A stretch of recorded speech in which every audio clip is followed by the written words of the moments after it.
make sure that if you're not on the original thing because you weren't on the committee, that you get a copy. Good morning, everyone. We're going to open the HHS committee this morning. Just procedurally, Senator Soucy has the second bill of the day, Senate Bill 320. Senator Soucy has a commitment that she cannot break. So if the hearing on Senate Bill 285 goes beyond 15 minutes, I'm going to recess that. I'm going to open the hearing on 320 to allow Senator Soucy to testify. We'll resume and finish 285, and then we'll move back right into 320. Everybody clear on that? Good. Okay. We'll open the hearing on Senate Bill 285 and recognize Senator Kavanaugh. Thank you, Mr. Chairman. I can tell a couple stories if you have to add some time, if you want to get quarter past, you know. So thank you, Mr. Chairman and committee members. My name is Kevin Kavanaugh from Senate District 16, representing the towns of Bow, Candia, Dunbarton, Hooksett, and Manchester Wards 1, 2, and 12. I'm introducing Senate Bill 285 at the request of the Insurance Department to incorporate additional provisions for the National Association of Insurance Commissioners, Model Law Number 98 on discount medical plan organizations. These updates add additional requested information on the registration application, minimum capital requirements, registration renewal procedures, conditions for suspension, revocation of registration bond for a discount plan organization. However, I've met with the department and interested stakeholders regarding that provision, and we have agreed to propose removing this requirement. And I did send out some amendments that Kim has those, if you get them. And it's just removing that section. I think it's lines 12 through 14. 12 through 14, yeah. Michelle Heaton is here from the Insurance Department to go over into more detail on this and answer any questions for the committee. Thank you for your consideration on this. Are there any questions of Senator Kavanaugh? Seeing none. Thank you very much. Thank you. So we have Joan Peugeot from the Association of Insurance Agents supporting, not wishing to speak. And we have Michelle Heaton from the Insurance Department. Good morning.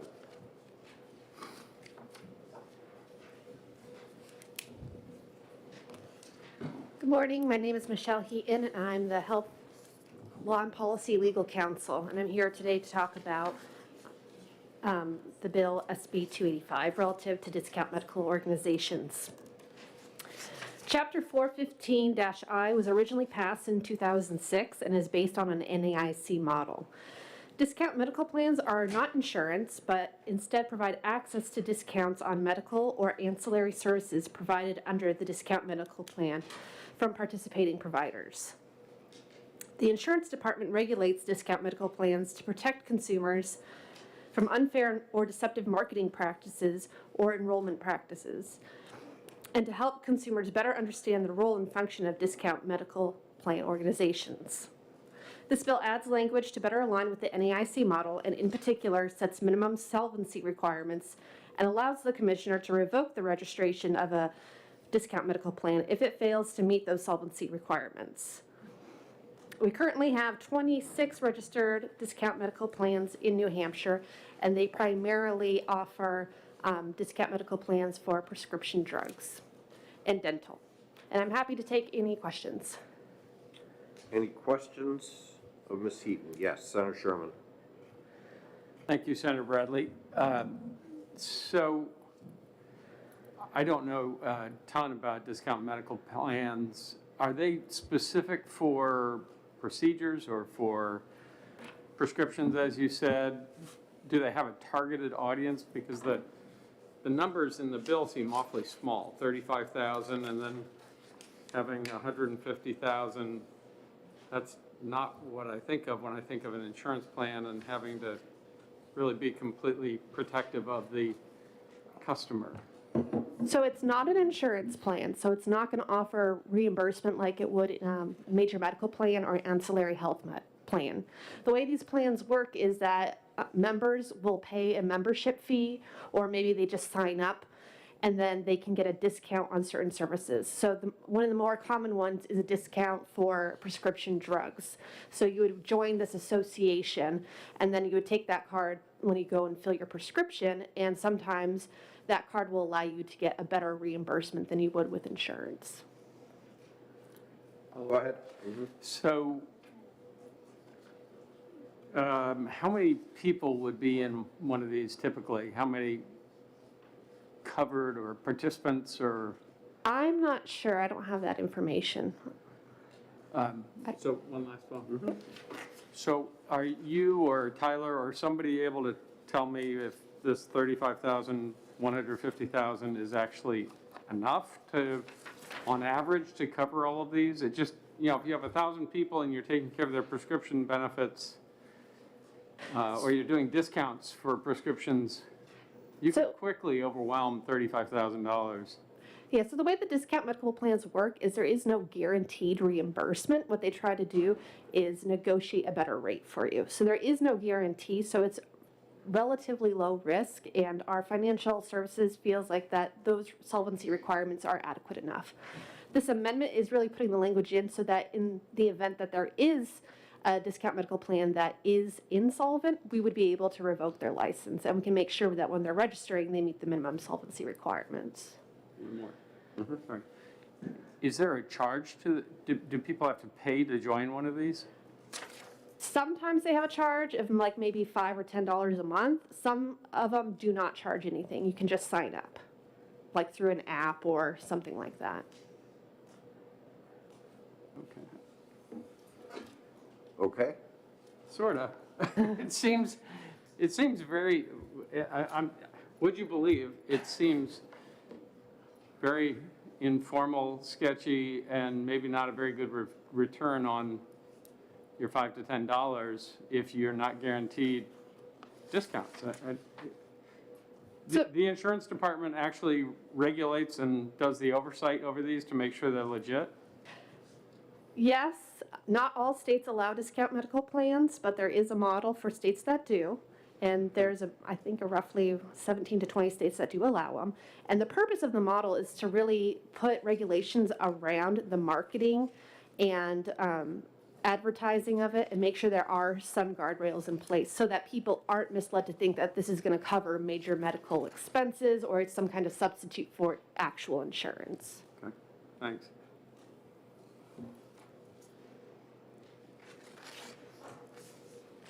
I think we're good. Thank you. Anyone else? All right, I don't have anybody else that wishes to speak. Is there anyone? First time? Do we want to take action on this bill? You close the hearing first? All in favor, say aye. Close the hearing. Close the hearing, sorry, on 285. All right, Senator Sherman has moved we go into exec session, seconded by Senator Gray. All in favor, say aye. Aye. All right, is there a motion? Yes, and I'd like to just say something. I'll move on to pass. Okay. I'll move amendment 0559F. And that amendment should be in front of everybody. Yeah. I forgot to, I was trying to figure out exactly what the amendment does. Did we understand that? Or is it just technical? If we probably could have Senator Kavanaugh come back. up Yeah, and that'd be good. refresh. Thank you again. I did meet with,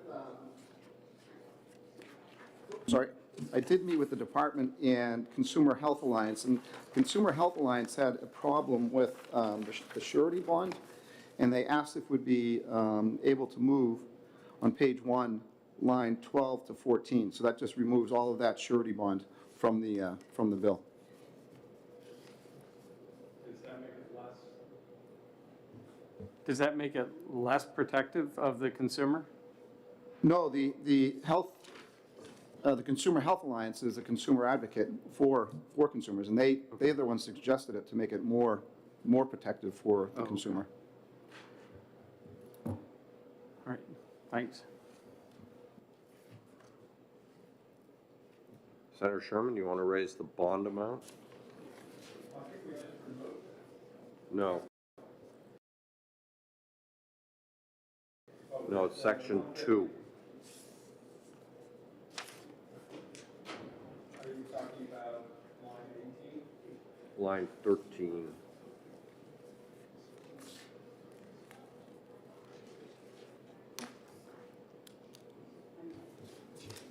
That's the one that was just removed by this amendment.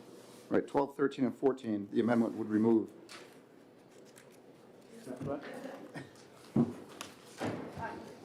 So technically, the surety bond does allow a little bit of more of a consumer It's protection. section 2. but Amendment deals The with. department looked at it, and it's a fairly, because the surety amount of the surety bond is so low anyways, it's a really low standard to get that surety bond. And with the minimum solvency requirements, we feel like that is adequate to protect consumers and that you don't really need the surety bond part. It would just, it creates another burden for these types of plans.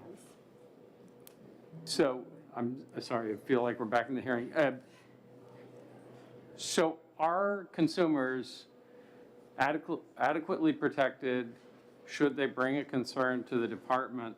Do you have enough tools without the surety bond? What the To make department sure would be that- able to do is that we would be able to take action against the discount medical plan, revoke their license, and impose fines. We would not be able to get any type of restitution for constituents, and that's typical with all of our statutes. For consumers to be able to get some kind of legal remedy, they would have to go to court for that, and that's not necessarily what the department does. But we would be able to take regulatory action to make sure that this discount medical plan stopped doing whatever they were doing. So the surety bond is not there to make the customer whole. The role of the Department of Insurance is to either license or revoke the license. And then the surety bond, under that scheme, doesn't matter because they have to take them to court Yes. to remedy the damages that they've incurred. Yes, so typically when the department collects surety bonds, it's in the commissioner's discretion usually how that bond can be used. And usually if they go into like liquidation, that money would be recovered from the surety bond and then distributed. But where it's a discount medical plan, it's not really clear how that would work because your damage would be you don't get the discount that you thought you were going to get. So although the department does collect surety bonds for different entities, regulated entities, there's maybe one instance that we ever collected one, and I think it was on an actual insurance. Okay, so in other words, it's a block with no purpose, or it's a speed bump with no purpose. Is that what you're Yes. saying? Yes, we think that without it, we have plenty to regulate. So. Okay. And Consumer Health Alliance did send a letter in support of the bill and removing the surety bond. Okay. Hey, are you okay? I'm as good as I get. Okay, all right. So Senator Gray has moved the amendment ought to pass. Any further discussion? All in favor, say aye. Aye. Aye. I'll second it. Thank you. Seconded by Senator Whitley. All in favor, say aye. Aye. Opposed? None. Okay. Ought to pass as amended. Aye. Senator Gray has moved it. Senator Sherman has seconded. All in favor, say aye. Aye. Any opposed? And is there a Consent. motion? Thank you. Senator Sherman moves consent. Senator Gray seconds. All in favor, say aye. Aye. Aye. Okay, we will close the executive session. Senator Gray will take it out. Thank you. We'll close the executive session, and it is time to open the hearing on Senate Bill 320. We're 1 minute late. We didn't do too badly, Senator Susi. Thank you very much, Mr. Chairman, members of the committee. I appreciate your timeliness so that I can jump in and jump back out. For the record, I'm Donna Susi. I represent Senate District 18, which includes the town of Litchfield and Manchester's wards 5 through 9. I bring before you today Senate Bill 320 relative to healthcare provider contract standards. This bill seeks to modify the provider contract standards for purposes of the managed care law. As I'm sure all of you know, based on your service on this committee and your own professional and personal circumstances, contract negotiations between health insurance carriers and healthcare providers are negotiated in good faith, and the terms that are agreed to should be honored. And there's a question, I think, that this bill is seeking to resolve about whether or not there are items that occur outside of, or changes that occur outside of what had been negotiated. So there are a few issues that I do want to address, and I think you'll hear from many folks behind me that this is a very complicated issue. When a provider and health insurance carrier negotiate a contract, volume is one of the major considerations for what will be contemplated during those negotiations. Those factors are simple, especially for larger health insurance carriers that have many covered members throughout the state. The volume of care anticipated by the carrier to provide to the provider has a direct and significant impact on the economic terms of the negotiations. As I said, our payment system is complicated and at times can be deemed irrational, but the purpose of these good faith negotiations is to agree on areas where some payments may be insufficient and other areas where payments may be sufficient. The aggregate economic impact is of most importance. If a health carrier has a concern with price points in a particular service line, it should engage in negotiation on that issue, not use a unilateral provider manual adjustment to circumvent the negotiations of our system of care at a time when workforce demands and costs to maintain quality of care are higher than. There is a provider manual. And in some cases, the manual, which is the guidebook that documents all aspects of the contract between the health insurance carrier and the provider, can be as much as 800 pages long. They're cumbersome and very difficult for hospitals and healthcare provider staff to keep up with all of the extensive components. The concern is that the manual should not be used as a means for the health carrier to refuse payment for medically necessary services rendered to a patient. If a hospital contracts with 12 different carriers, each one of those carriers has a unique provider manual, which are all over 800 pages, with different rules and terms. And that can be very challenging for the hospital to keep up with. This has created some gotcha moments with respect to paying for services that were deemed medically necessary. And certainly all of these complexities, which were already part of our healthcare system and which were already challenges, have only been made that much more complicated since the pandemic, with workforce shortages and with the stresses and strains on so many of our healthcare providers. Hospitals believe that there is a potential for a disruption of care when there's a significant change in the plan program, such as site of service changes that get imposed mid-contract. If the program changes imposed by the carrier results in redirecting the member outside of the network of hospital providers, then the continuity of care could potentially be disrupted. In fact, health carriers speak all the time about the need for health systems to manage patients more efficiently.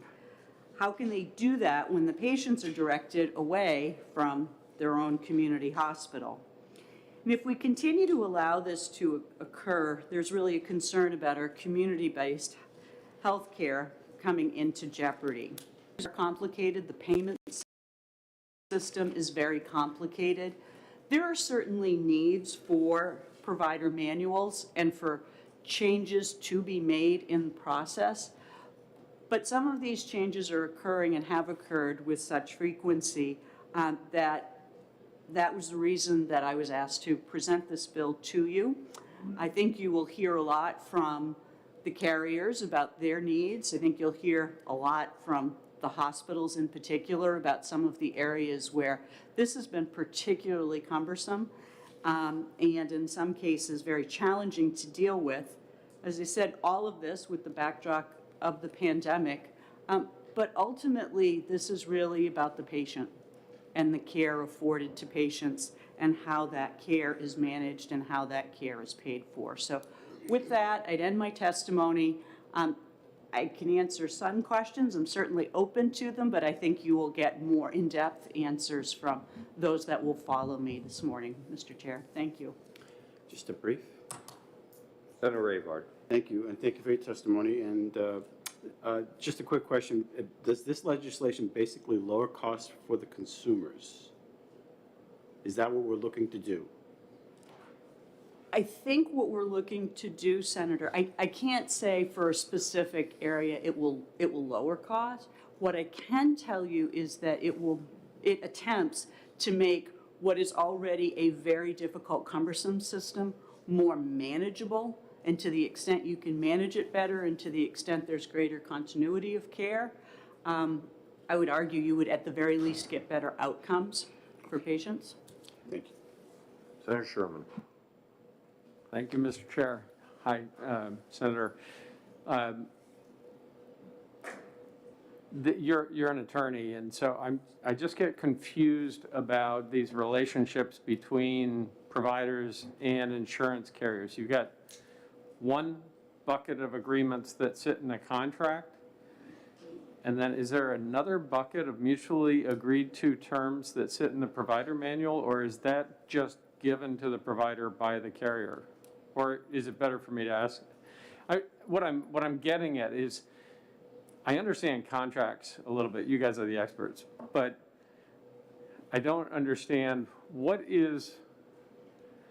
are terms in a manual agreed to by both parties and negotiated by both parties, and then there's the same kind of contractual requirements on each side if there are going to be changes in the manual? Senator, I hope you will ask that question Okay. of the carriers and of the hospital, but my short answer to you is this. The negotiations that occur between the providers and the carriers are the contract. They negotiate over the terms of the contract. In order to affect some of those terms, there is also a provider manual. And there is language that says from time to time, during the duration of the contract, there will be changes made to the provider manual. And I think both parties will say, we understand that. This bill attempts to address the extent of the change within the provider manual, and the dispute is whether or not the language of the contract limits some of the changes that can be made in the provider manual. And I think you'll hear some differences of opinion, but that's really the crux of the issue, is the extent to which changes in the manual conflict with what is a negotiated term of the contract. Great, thanks. And I think the party, if I could just add one thing, I do think the parties thought this bill was going to be heard a little later than today in the session, and I do think that there have been some attempts to try to meet to better understand where the rub is on some of these issues, and I hope that this committee after today will allow some of that discussion to occur, because I think it could be helpful to our work here. Any further questions of Senator Susi? Okay, I have two, I guess, and I'm glad to hear you talk about what I call non-legislative solutions. I think this is one that could well benefit from something like that. So there will be opportunity for the parties to discuss this. And I know I signed on as a co-sponsor of the bill, believing that the heart of the bill was, as it had been described to me, lines 12 through 14, unilateral changes. It seems to be much broader in its implication than just unilateral changes to a contract. Are you at all concerned about that or not? About the current language of the bill, as I said, it's attempting to refine and to define the changes that can be made post-negotiation of a signed contract to this operational manual. And I think you can, as I said, dig in a little bit deeper, but I think what has occurred in some cases, and you'll hear from the hospital association and some hospitals, that the changes have completely caught them off guard and have impacted their ability to care for patients. And that's really the bottom line of this issue. Senator Avard. Thank you. So, briefly, because you're an attorney, so are we talking about breach of contracts that could possibly happen after, in the spirit of non-legislative solutions? Wouldn't the courts be a better place for this? I don't want to use that term. I think what we're trying to do with this legislation is to avoid litigation for some of our most important institutions here in this state. And as I said, this is all happening against a backdrop of probably one of the most extraordinary times in healthcare. And there are challenges, I think, to both sides, but particularly for those on the front line in the hospital. And that includes administrative staff trying to manage through some of these issues. So we need to be mindful of that as well. Thank you. Okay, seeing no more questions. Thank you very much, Senator Mr. Chairman. Soucy. Appreciate your time All this right, morning. let's hear from former Senator Matt Wood. I appreciate the opportunity to testify before you.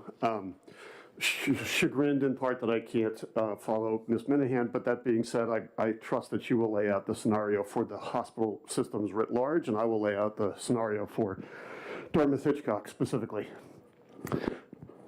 For the record, my name is Matthew Hood. I'm Vice President of Government Relations at Dartmouth-Hitchcock. Dartmouth-Hitchcock is the state's sole academic medical center and one of the largest providers, if not the largest providers of care. We have contracts with several of the carriers, obviously, and normally I try to be a bit more composed in my presentation, so I apologize.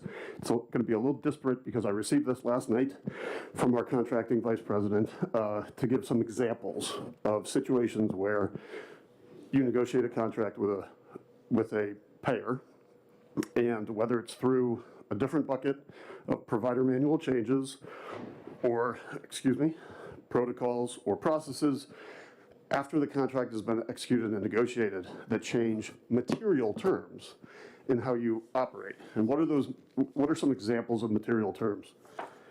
Need these glasses for that, excuse me.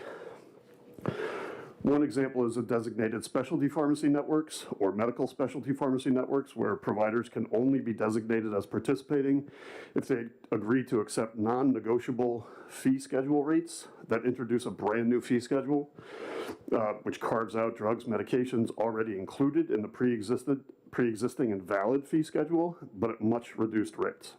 What happens if you refuse to accept this newer fee schedule? It means you're deemed out of network. So that's a fairly substantial consequence. I'm sorry, Senator? I'm sorry, I have a child who's not old enough to be vaccinated, so I'm not going to take off my mask, but I will try to speak up. Out of network. Yep, okay. Another example would be hospital reference labs, where health systems can no longer use their internal labs as reference labs, but must use freestanding independent labs like Quest or LabCorp, unless, again, the health system agrees to accept a new non-negotiable fee schedule, much lower than the mutually negotiated fee schedule hospital labs had agreed to previously. I'll keep going with my examples. Thank you for your patience. Diagnostic imaging networks, where hospitals or physician groups can no longer use their own diagnostic imaging equipment or radiologists to perform advanced diagnostic imaging, MRIs, CTs, PET scans, etc., unless they agree to accept a new non-negotiable fee schedule. Finally, my last example would be designated ambulatory surgical center networks. This is the site of service issue that Senator Soucy mentioned. Again, they would no longer be deemed in-network unless, and could no longer use their own diagnostic imaging equipment unless they agree to accept a new non-negotiable fee schedule. So This is, you have a playing field, right? You negotiated terms to a contract. You can use any metaphor you'd like, any situation. You then, yes, you say, we're going to have a provider manual, you're going to make some changes over time. No one expects those to be material terms. You raised the question about litigation, Senator. You could certainly litigate this. You could go nuclear too. You could say, we're not going to participate in your network. Like, we're not going to carry you. For us, that would have significant implications, right? Since we provide care to such a large swath of the population in the state of New Hampshire. So I actually think a legislative solution, and of course, we're happy to sit at the table with the carriers to hash out how we put an end to this practice. But it takes, I think, coming to this body to have that conversation take place. Thank you. I'll pause there. Senator Sherman. Hi, Senator. Great to see you. So the picture is that you negotiate through your contract, you negotiate fees, terms, all that kind of stuff for these 4 examples. Yeah. And then in the provider manual, they change those outside of the contract. Is there any warning? Can it happen anytime? Do they have to give notice that they're doing this? So typically you do have, like, the provider manual will be updated with that change, right? But often it's after you've negotiated these terms. You don't go back and renegotiate the provider manual provision that's being changed. You have to wait until the next contract cycle to revisit that issue. So that's my big question. I understand how you negotiate a contract, but you don't get to negotiate these provider manuals, correct? Correct. But they are able to change the terms of your reimbursement, your site of service. These are pretty important points for any facility in any business. Is that what they're able to do right now in the provider manuals? That is my understanding from my conversations with our contract VP. Yes, Senator. Thank you. Thank you, Matt. Okay, thank you very much. All right, Paul Minahan.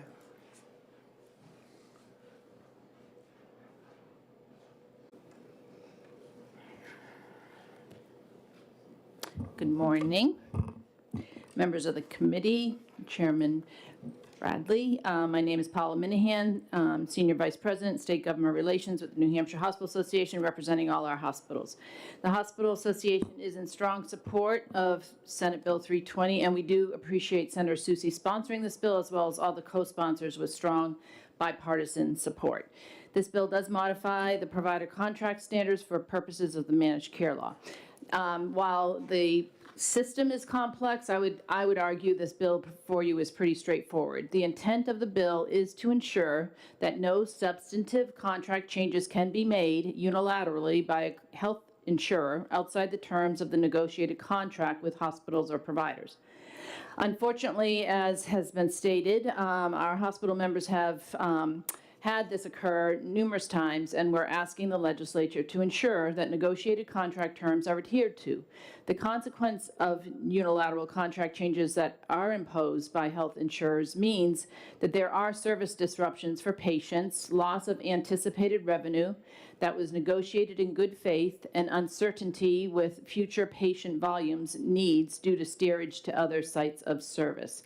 And then I don't really need to go through the components, but I will real quickly. We talked about the provider manual, and I appreciate your comment, Senator Bradley. I don't have the bill. The bill is primarily focused on unilateral contract changes. Oh, here we go. But the issue is the provider manual, as has been stated, should be and historically was for only administrative provisions, and what we're asking is that it shall not be used to effectuate changes that conflict with health benefit plan member certificates that impact consumer health care coverage or the economic arrangement between the health care provider and health carrier. Unfortunately, that has been the experience of the hospitals. I don't speak for other providers, but I know the hospitals have been impacted, and that is how the provider manual has been used by carriers. But historically, it used to be more for administrative purposes. So that's what we're asking. That's the first part. And it's connected to the unilateral contract change, but primarily this is all about not allowing for unilateral contract changes when a carrier has, unless they have in good faith health policyholder for healthcare services during the benefit year, and 2, unilateral changes to the terms, including economic terms of the healthcare provider contract for healthcare services contemplated pursuant to the current agreement. So that really is the crux of the bill. And then we did, there is a provision included for remedies if in fact these actions do occur, and the Commissioner of Insurance could also be involved in remedial action.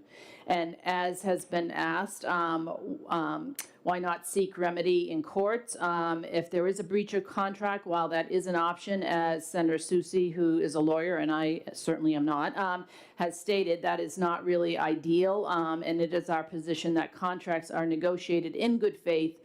And when it comes to a hospital health carrier negotiations, they are extensive, time-consuming, and rather painful, I think, sometimes.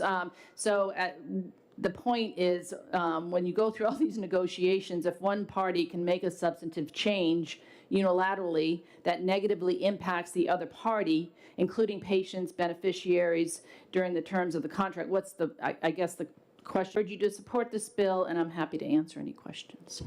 Senator Avard. Thank you, and thank you, Paula. Yes. And thank you, Paula. You're welcome. With regards to this, I'm still seeing, if we adopted this, then because it is so complicated and it is a contract, are we siding with one side over another? Wouldn't it be best for the courts to handle this? Because they can get into the deeper weeds. We're not looking at the full contracts, and obviously each one's different, but we're siding with one side of the problem and not the other, not considering the other side as well. I'm just curious that, not curious, it seems to me so far that this is a court, if there's a breach of contract, that should definitely go into the courts. And instead of us being the big hammer and saying, no, now we're going to side with just this side. And so that's how I'm seeing it right now.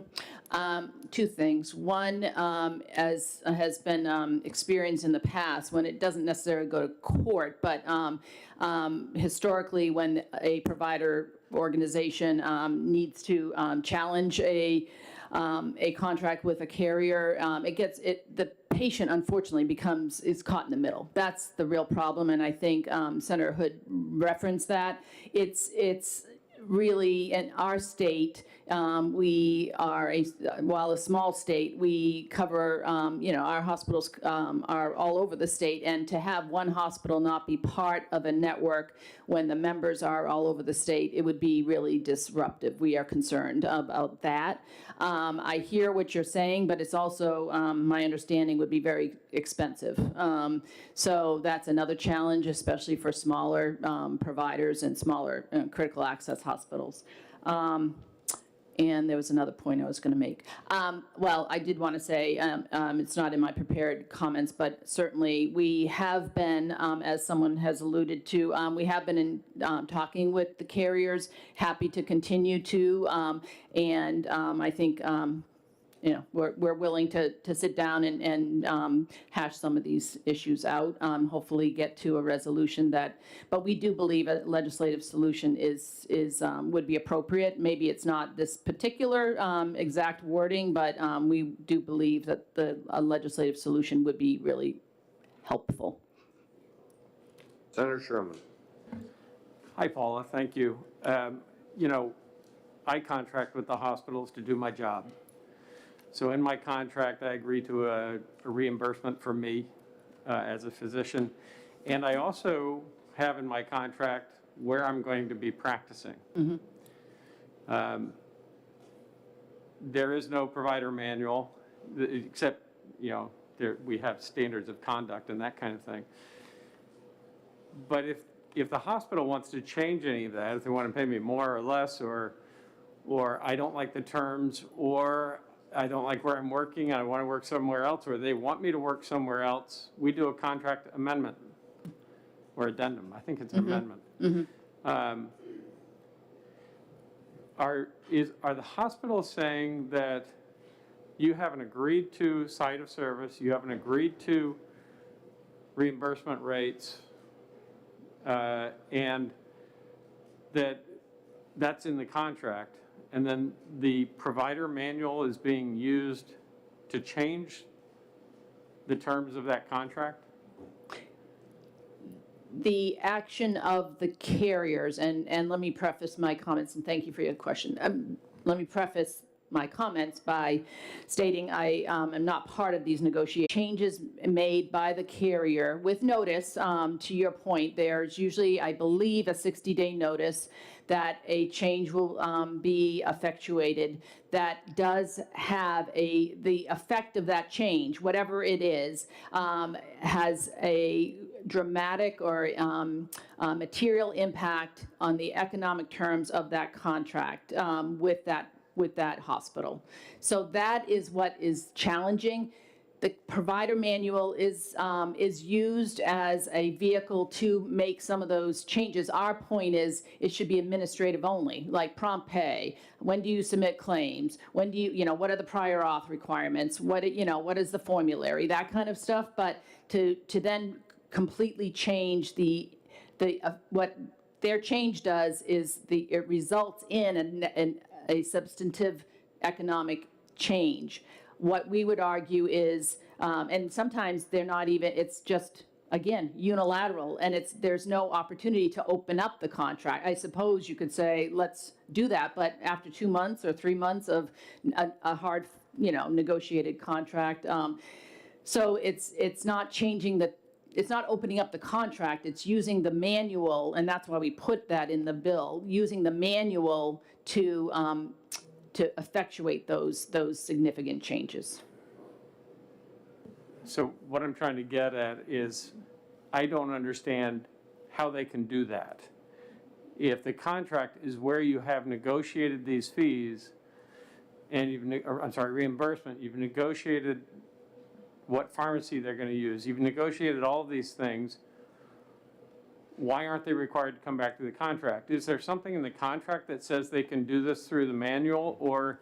There is reference, excuse me, sorry, I didn't mean to. No, go ahead. That's fine. I think you got it. My understanding is there is reference to the manual in the contract. What I want to be clear is that they're not, my understanding is they're not changing the reimbursement terms negotiated. They're effectuating the change by what I would argue sometimes is a benefit change. If you impose a site of service change in a policy change or a benefit change, I argue, I know the carriers don't agree with me, but if you do that, what that does is redirect people away from a network hospital. That, in fact, is going to affect the volume, because the way that a contract is negotiated, it's like buckets of services, and they're looking at how much inpatient, how much outpatient, how much rehab, how much lab, how much radiology, how much ED, all of that goes into that negotiation. So to then change, and as you know, so much is done on an outpatient basis. If they're redirecting outpatient services from the hospital, that does impact what they negotiated, and they may, as I think Senator Susi indicated, there's sometimes they negotiate a favorable rate for the carrier, lower than cost for the hospital, knowing that maybe on the inpatient side, maybe somewhere there is an adjustment. They'll do lower maybe for OB because that's the right thing to do. And so it's all of that it's really, that part is really complicated as far as how they negotiate, but they're buckets of services, and it's pretty complex when it comes to a hospital.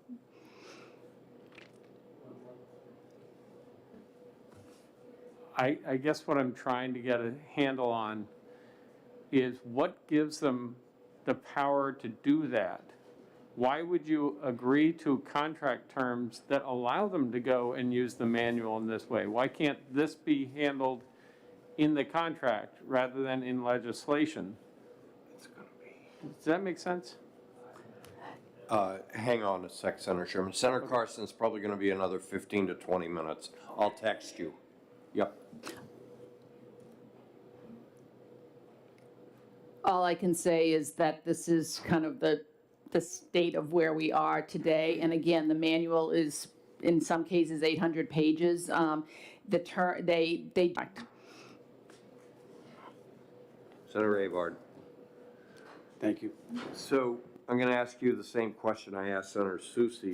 When we talked about this bill, I thought it was a lot narrower based on our conversation, that it really focused on lines 15 through, 12 through 14, unilateral changes to the terms. Now there's a whole range of things that I think insurers have always tried to do to minimize the cost of insurance by directing care to alternative sites. I don't think that was, well, maybe you can just comment on that. Nothing, we were actually contemplating putting this in there. Nothing in this bill is intending to affect any programs that a carrier may institute relative to what they would determine are lower cost alternatives, and transparency and all of that stuff. That is not what this is doing. Again, I would argue it is still very focused on a pretty narrow issue, and it's the unilateral changes to the contract. And what happens, Senator, is again, if you negotiate without knowing that in 3 months, you negotiate something in February, and then May, a change is made by the carrier that was not disclosed during the contract, I would argue that is not in good faith.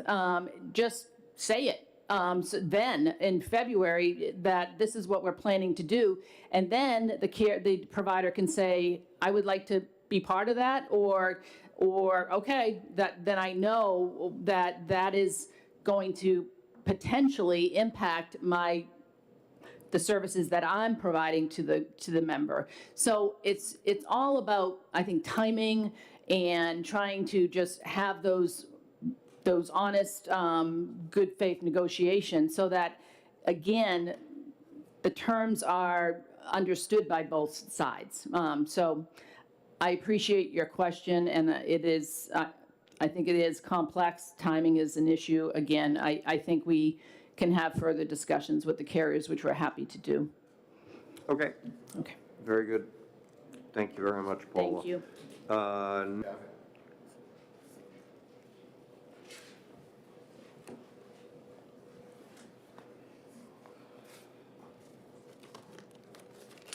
For the record, my name is Nick Valis. I've been a provider of healthcare services for almost 4 decades. Today I represent many physicians in private practice, the Bedford Ambulatory Surgical Center, National Ambulatory Surgical Center, Orchard Surgical Center, and diagnostic centers and the like, and pretty much some are in partnership with hospitals and some are just freestanding partnerships with physicians. Senate Bill 320, to me, is a disruptive in the sense that it will limit competition. Keep in mind, healthcare has limited competition. It needs more. It needs free market forces that exist in every other purchase in your life.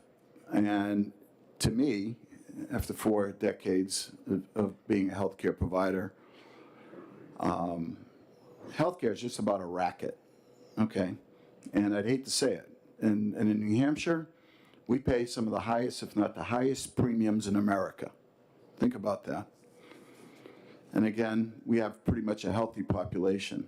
And I would argue strongly that there's very limited competition amongst hospitals and providers. Meaning that you'll hear that continuity of care is used so that free market forces cannot apply, where patients have limited choice. I would argue if you are a patient and you see a hospital-employed primary care doctor, you'll be lucky to get out of that system, so to speak, and not be offered a lower cost alternative. In the southern New Hampshire market alone, I would ask you, shouldn't a patient have choice, or an employer? You can get a colonoscopy all in for $3,100 in southern New Hampshire, or you could pay, on average, $100 all in, or $58,400. That's an average. You could pay higher. Okay? A savings, argue, almost $30,000 to an employer or a patient who's paying out of pocket. Here's one of the big, most egregious services. Infusion therapy. Typically,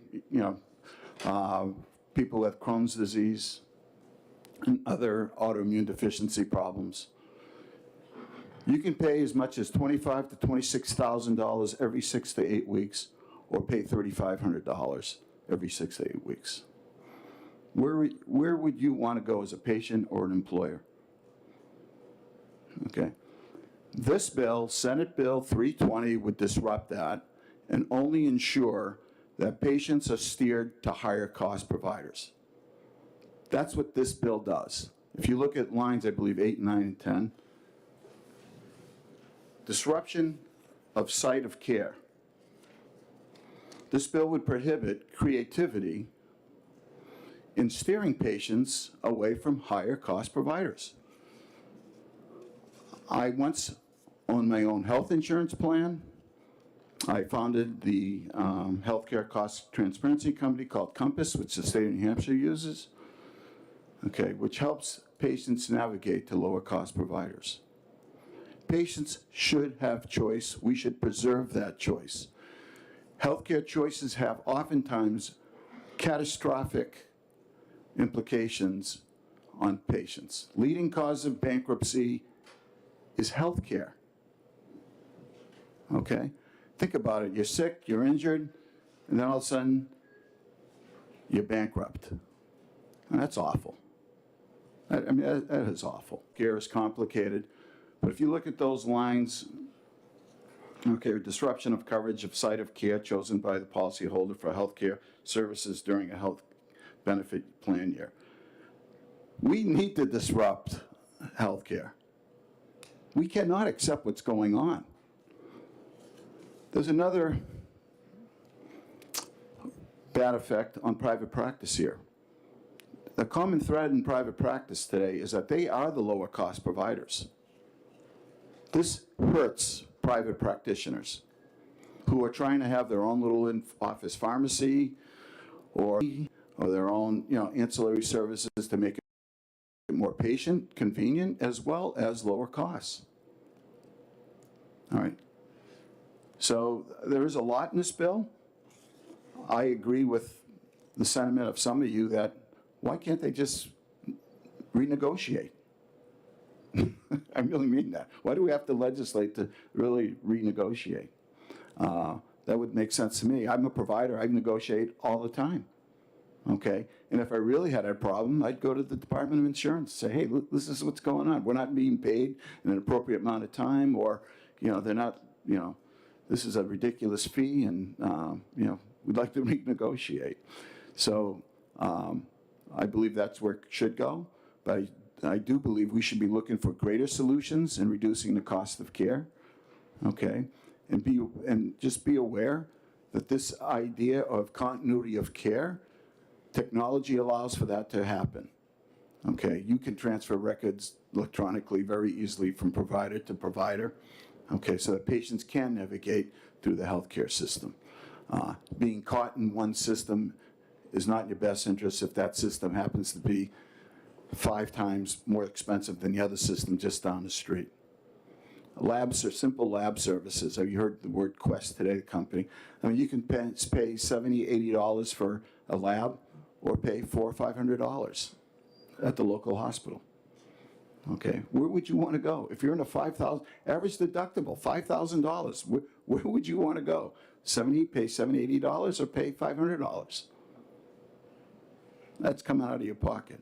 So I could talk all day, but I'm more than happy to answer any questions.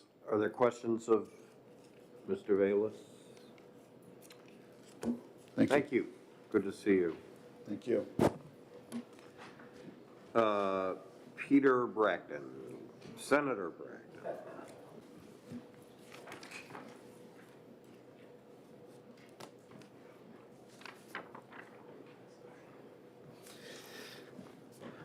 Thank you, Mr. Chairman. Members of the committee, for the record, Peter Bragdon, representing Harvard Pilgrim Healthcare, the state's nonprofit health insurance carrier, an insurance carrier founded by doctors providing health insurance services for over 85,000 of our friends and neighbors in the Granite State. Here opposed to the bill for a number of reasons, which I would say are about 5. And the 5 are: 1, I feel it's an overly broad bill. 2, it seems to be a solution in search of a problem. 3, it would be a nightmare to implement. 4, it undermines a key principle of managed care, that being consumer choice. And 5, it will lead to increased costs and increased premiums. My first point about it being an overly broad bill, it is very broadly worded. It applies not only to the provider manual, as we've discussed, but there's terms in there that says any practice that does anything, quote, any practice. It bans changes that, quote, impact the economic arrangement. What does that mean? It bans, quote, engaging in any practice that does something. What do these mean? There's going to be different interpretations. This is going to get bogged down, if this bill were to pass, in the Department of Insurance or in court involvement trying to determine what these things mean, because this is so broad. I also contend it's a solution in search of a problem, because the term breach of contract gets used a lot, because provider manuals change in a way that goes against the contract. I passed out to you, and hopefully it's circulated. Here is the first page. The Harvard Pilgrim Provider Manual is online. There is not a print document that I'm aware of. I did see the Anthem document that was about 125 pages, so I don't know where the 800-page number comes from, unless that insurance company owns stock in a lumber company and makes money on killing lots of trees. But first screen, and I highlighted in kind of a pinkish reddish there, here is the opening statement on the Harvard Pilgrim Provider Manual. This manual contains information intended for all Harvard Pilgrim healthcare providers, including Medicare supplement providers. This is the important part. To the extent that any provision of this Harvard Pilgrim Healthcare Manual is inconsistent with any provision of your contract with Harvard Pilgrim Healthcare, the terms of the contract shall control. It is not a gray area. The policy, the provider manual says that if there's a conflict, the contract with the provider shall control. And the last sentence, to the extent that any provision of the Harvard Pilgrim Healthcare Manual is inconsistent with any provision of the Harvard Pilgrim Healthcare member agreement, the agreement with our members, the terms of the member agreement shall control. It's stated very clearly that the provider manual is subservient to the contract. And as I said, I looked online the other day and saw the provider manual for Anthem, and it had the same basic language in there, that changes in the manual do not trump what the contract language is. By the way, the Harvard Pilgrim Manual is available online. If you search for Harvard Pilgrim Provider Manual, you'll be able to get a look at that yourself. The bill refers to unilateral changes to the terms of the contract. It's a contract. You cannot make a unilateral change to a contract. It's just simple. And again, the manual says that any changes in the manual are subservient to the contract. And finally, there's really no solid data. I appreciate the testimony from Senator Hood. That's really the first that I've heard of some, at least examples of where this might be a problem. It's still not very clear, and certainly happy to work with the providers on some of these issues. I have a hypothetical, and I can't say this has happened just based on the breadcrumbs that have been dropped in some of the testimony. Let's say I'm a provider with a contract with an insurance carrier, and I do imaging. within my place. So let's do iLab service. That was used earlier. Let's say I have an in-house lab that I use, and then suddenly there's a Quest facility that opens down the road. And so as an insurance carrier, we want to educate our members because they're paying for this. The businesses that hire them are paying for this. So we want to educate them as to where the options are for them. And so we're saying to our members, hey, here's this new place. You should go here for your lab test. And then the provider says, well, wait, this is hurting us. And so the carrier says, well, we need to send people the lowest cost care. If you want to match the price or come close to the price, then we don't need to do quite so much of that. And so maybe that's what happens. But there's changes to the provider manual are subservient to the contract. My third point: this is a nightmare to implement. Our provider contracts generally are 3 years. They do not expire all at the same time. They are expiring on a constant basis, practically every month, I imagine. So if this bill were to pass, we would need 36 separate provider manuals, one for every month of the 3-year period, because people are constantly renewing contracts. That would be a nightmare. You think it's hard finding things now in a 150-page document, or 800, depending on whose number you believe. How about if you have 36 different 800-page manuals that you have to look at? Our prior authorizations change on a regular basis. Remember, this bill does not talk about just provider manuals. It says any practice. Prior authorizations change on a regular basis. We have panels of doctors consistently reviewing the latest literature on efficacy and efficiency. We would need 36 separate copies of every single prior authorization policy if this bill were to pass. And then also, of course, we have to change the provider manual based on changes in law. Things happen every year that require us to change the manual, balance billing issues and things like that. So again, that puts us in a very bad position if we have to negotiate every change with providers. They can hold us hostage to things that we have to change by law. Fourth point, and I think the prior speaker spoke to this, undermines a key principle of managed care, that being educating our members who see their deductibles rising every year about what their options are to save them money. We don't tell them where they have to go and what they can and cannot do, but we do let them know what other options they have. And in some cases, yes, we provide incentives for them to choose a lower cost item. As Mr. Vallis testified, the difference between various procedures are in the thousands or tens of thousands of dollars. Sometimes it's worth an incentive to help consumers make those choices. This bill impacts our ability to control costs and managed care. Ironic, this bill goes into the managed care section, but it basically erodes a fundamental principle of managed care. We believe there should be right care at the right setting for the right price. If you think people are worried about high insurance costs now, wait to see what happens with this. And my final thoughts are, this bill interferes with private contracts. Not only the contracts with the providers, by the way, we have contracts with our members that say what we're going to do for them. This bill interferes with both the contracting with our providers and our members. And one piece of this bill says that we cannot remove providers from our network for fraud, waste, abuse, or other quality of care concerns. There's a process in there, I think it's line 17 through 19, cannot remove a provider from a network for any reason. At least that's what it seems to say to me. There's also the potential this increases the cost for the state. There are not separate provider manuals for the state plan versus the plan for ABC company. There's one provider manual. If you say we can't steer and help educate customers about lower choices and help incentivize them to make lower choices, the cost for the state will go through the roof. So there's many things here to consider. For the reasons above, I urge you to find this ITL. I'm happy to answer any questions. Senator Sherman. Thank you, Senator. I think you and I have a different reading of 16 through 19. And actually, what it's saying there is exactly what you've been saying, is that you can't remove a healthcare provider from the network for covered services already agreed upon in an existing healthcare provider contract. Are you saying that you should be able to breach that contract in the provider manual, or are you saying that the provider manual is subservient to the contract and so you agree with that line?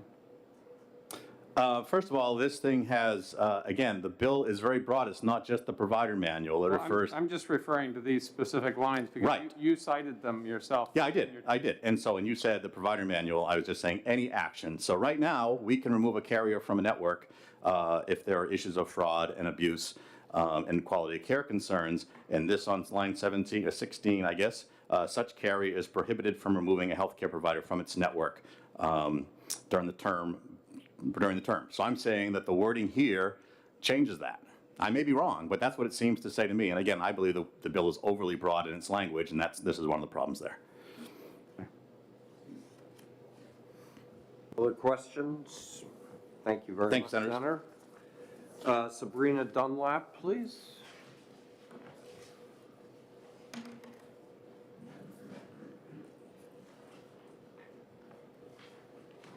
Hello, Good morning. I'm Sabrina Dunlap, Director of Government Relations at Anthem, and thank you for letting me speak today. I echo a lot of what Peter Bragdon just said, so I will try to cut out anything repetitive.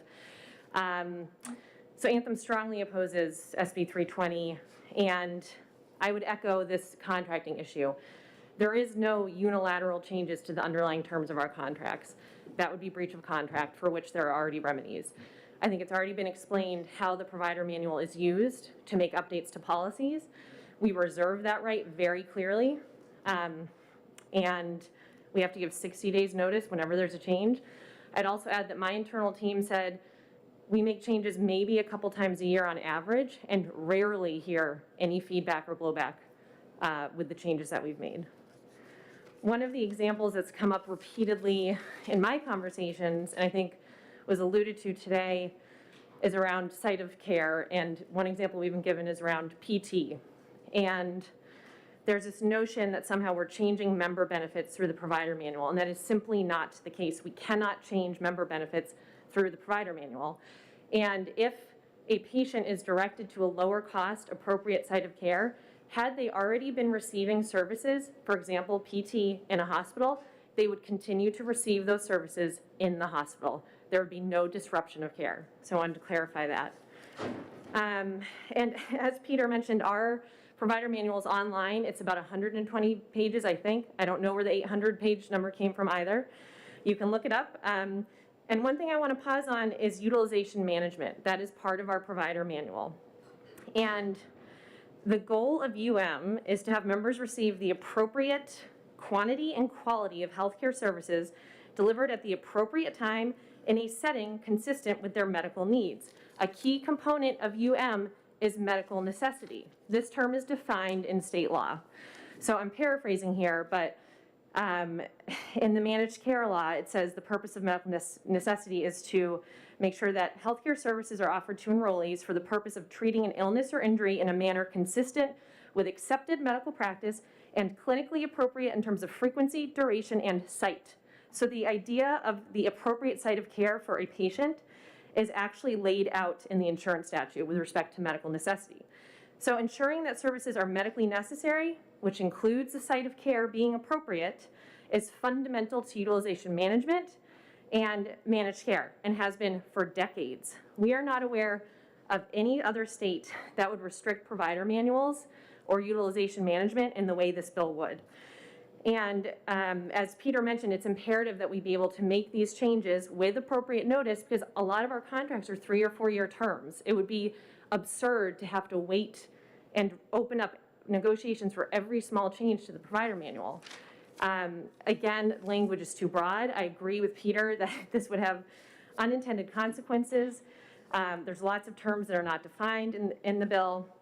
I think it's so broad that even if we made updates to something like CPT codes, which are dictated by the American Medical Association, that could be arguably a change in the economic arrangement, and we'd be prohibited from updating those codes. I think that's an absurd situation. And one other thing really quickly that I'd like to point out,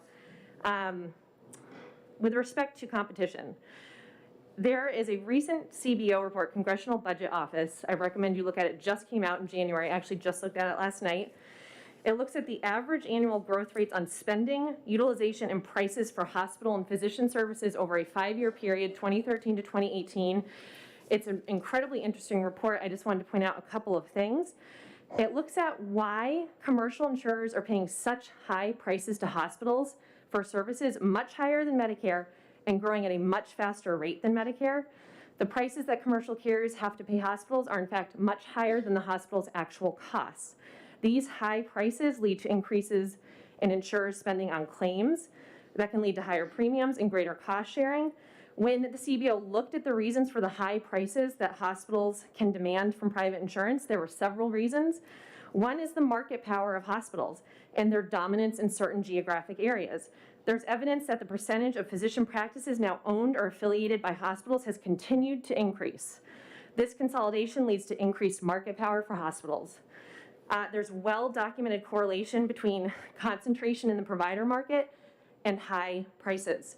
There's also evidence that there's this perceived higher quality of care at hospitals that's associated with higher prices, although any causal link between quality and high price remains unclear.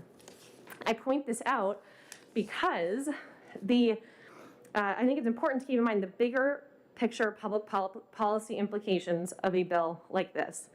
And the insurance code already has an entire section governing parameters around provider contracts, 420J8, which this bill would amend.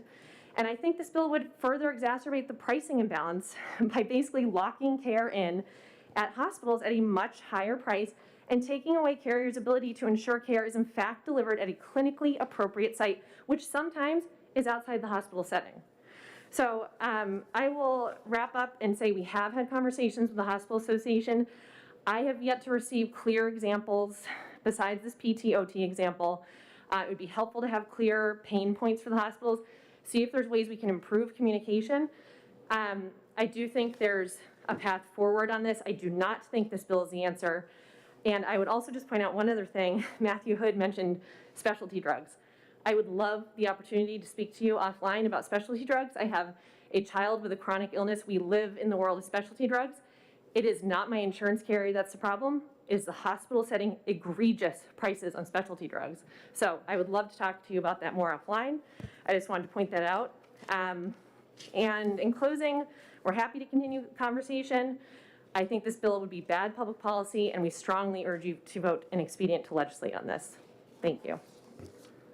Senator Whitley. Thank you, Mr. Chair, and thank you for taking my question. So you mentioned the 60-day notice requirement before a change to the manual. Is that in the contract or in the statute? I believe it's governed, I believe it's in the statute, and also our contract says we have to give 60 days notice. Paula? Mm-hmm. Okay. And so can you tell us what that notice looks like? What's the communication when that happens? So, and I can give you more details on this, but my understanding is there's notice that goes up on our website for providers. There's provider communications that go out regularly. I believe they are emailed. There's also like an internal Anthem website where providers can go for updates. And I know that in this PT example, we did give webinars to educate providers about the changes. I will say we're happy to talk more about the logistics there and if there's ways we could improve the communication. Last question.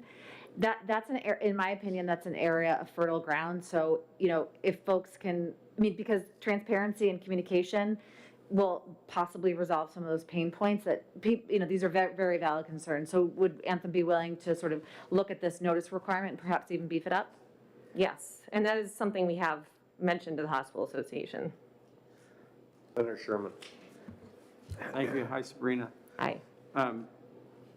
When you have a 60-day notice for a change in the provider manual, it's not a change in the contract, it's a change in the provider manual, correct? That's correct.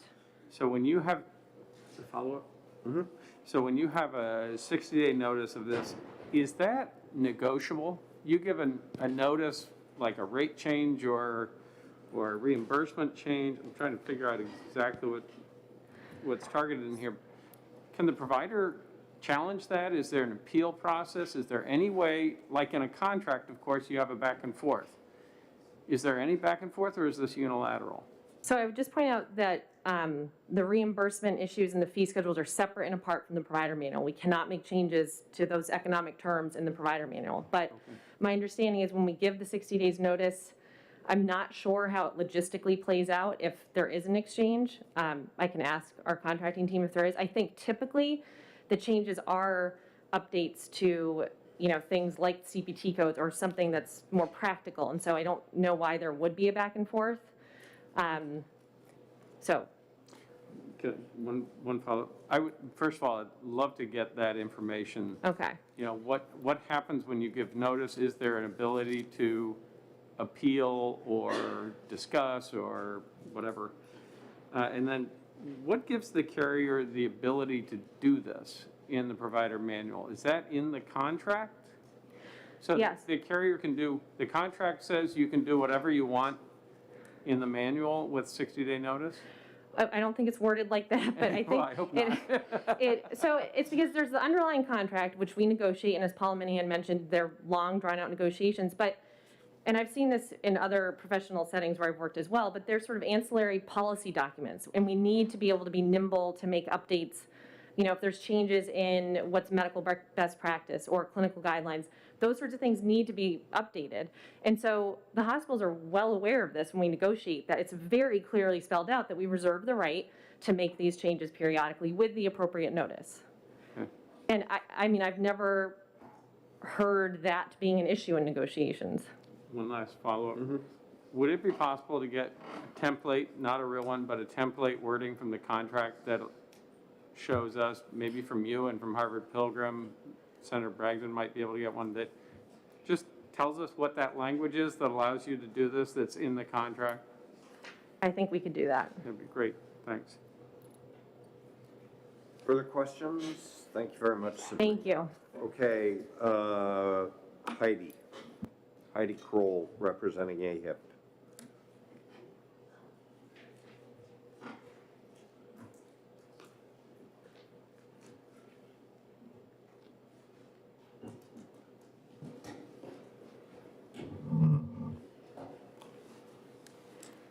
Good morning, Mr. Chairman and members of the committee. For the record, my name is Heidi Kroll. I work at Gallagher, Callahan, and Gartrell, and I'm here today on behalf of America's Health Insurance Plans, AHIP, which is the trade association for the health insurance carrier, Callahan and Gartrell, also a registered lobbyist for AHIP, and has looked at kind of the legal sides of this bill. So if any questions come up, he might be able to help answer those. You know, as you've heard, so AHIP is strongly opposed to SB 320, and we respectfully urge you to find this bill inexpedient to legislate. As you've heard, the hospitals have promoted this bill as necessary to prevent the unilateral breach of provider contracts by insurers. Their claim is that insurers' use of the provider manuals is a breach of contract when, in fact, the contracts explicitly allow for the use of the provider manuals. So the first thing is that we would like to be very clear that health insurance carriers here in New Hampshire are not breaching their provider contracts, nor are they changing member benefits, which are filed and approved with the New Hampshire Insurance Department on an annual basis, and they are not changed during the plan year. So what provider contracts do is establish guaranteed reimbursement rate for services that may be provided by a hospital. Contracts do not guarantee a certain volume or utilization of services at a given hospital by a carrier's members. It's just not something a carrier can guarantee. And contracts do not guarantee revenues to hospitals. What the contracts and the manuals together are meant to do is to provide the necessary flexibility and agility to provide patients with high quality, safe, and cost-effective care in the context of our continually evolving patient-centric healthcare system.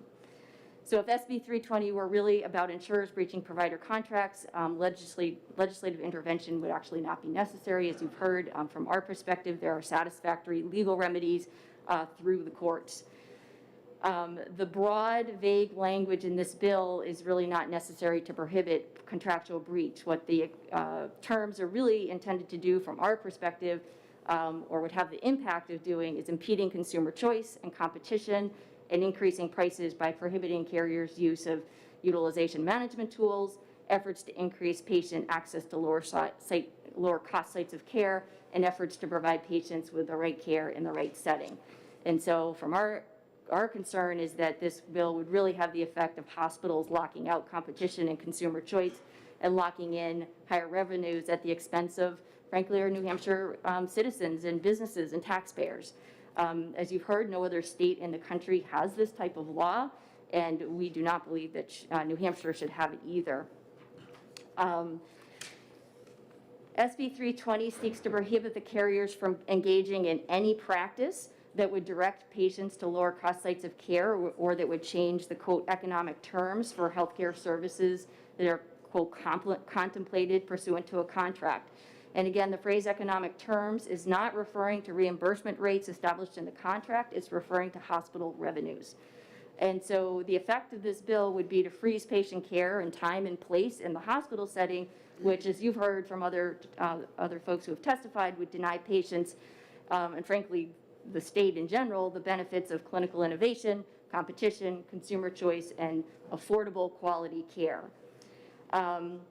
We should also be very clear that from our perspective, attempts by the hospitals to prohibit the use of lower cost sites of care could implicate antitrust issues, and they, in our opinion, have no place in legislation, and the adoption of such prohibitions would be very bad public policy.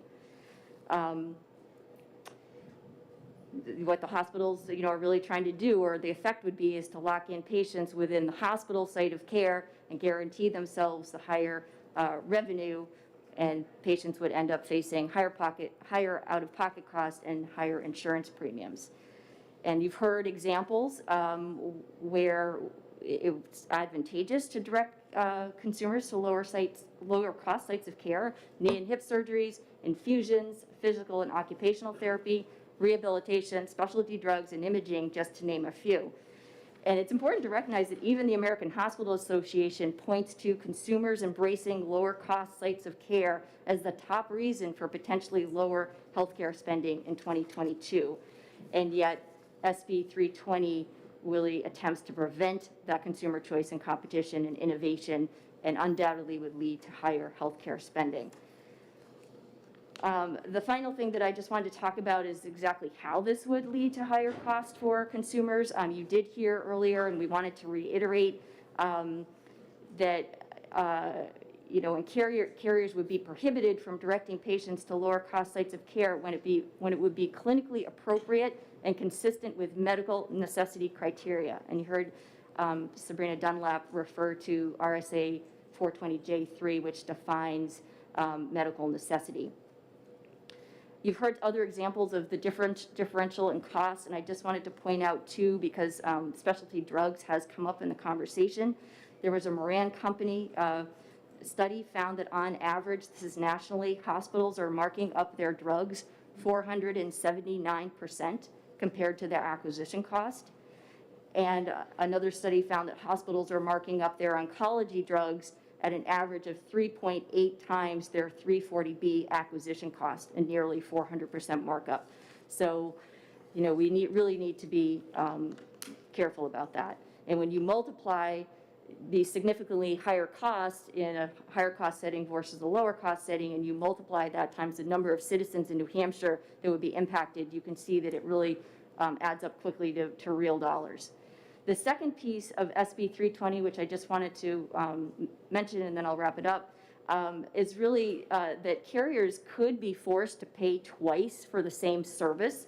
So specifically on lines 26 through 30 of the bill, it states that hospitals would be entitled to damages, namely reimbursement for healthcare services that are provided at a lower cost setting if the hospital believes the carrier directed the patient to such a site, and that such damages would be based on the higher rates set forth in the hospital's contracts. So essentially, consumers and carriers would pay for the services that were actually provided in the lower cost setting. They would also pay the higher cost hospital for services that were actually never rendered there, simply because the hospital believed it was entitled to the revenues. So in closing, from our perspective, it's abundantly clear that site of care is squarely within the carrier's purview through medical necessity, that SB 320 is unworkable. It raises serious antitrust issues, would prevent consumer choice and competition and innovation, and it would, in our opinion, guarantee higher healthcare costs for New Hampshire residents and businesses and taxpayers at a time when everybody's looking for more affordable healthcare and health insurance premiums. So I appreciate your time and respectfully request that you find SB 320 inexpedient to legislate. Senator Whitley. Thank you, Mr. Chair. Just a quick question. So on the site of care issue, so what you're saying is that a change in the site of care is permitted under the contract. So the change in the site of care is going to happen in the provider manual, and that is permissible under the contracts. I Is think. that correct? So as part of a carrier's ability to look at medical necessity, site of care is part of that, clinically appropriate in terms of type, frequency, extent, site, and duration. And so, you know, I don't think that carriers are yanking patients out of settings where they're already receiving care, but we certainly need to be able to inform them of lower cost sites of care. And as you heard from others, you know, carriers will often provide incentives. The state, I think the state employee coverage does such a thing to help incent people to go to lower cost sites of care. Go ahead. Does site of care, is that covered at all? I think this follow up on Senator Whitley's question. Is it covered at all in the contract? In other words, do you have free reign to determine where they go and where to, you know, if it's lower cost? Or is there any restriction on what the carrier does in terms of site of care within the terms of the contract itself with the provider? Yeah, maybe Donald could answer that. I mean, I think in general, the contract probably preserves the carrier's ability to That's my question. If it does it do that? Medical necessity, but. Is that a yes? Yeah, yes, thank you, if I may, Mr. Chairman. Excuse me. In addition to what my colleague said, this whole bill, well, most of it, it is about site of care. You're absolutely right to focus on that. That's what this is about. In fact, if you look at spending in 2022, they list as the top reason consumer embracing lower cost sites of care. To get to your question specifically about the contracts, yes, clearly allow the management of the care pursuant to the manuals and the practices and procedures that are within the contract. This has got nothing to do with a violation of a contract.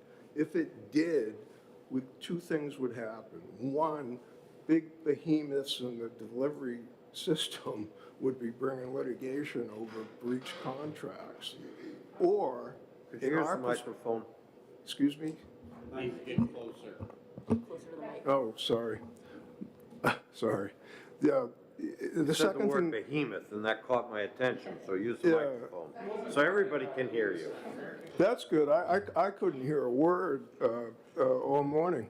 But the second thing would be something that you might be interested in. If this was really about breach of contract, we could have a mutually agreed upon bill by the end of the day.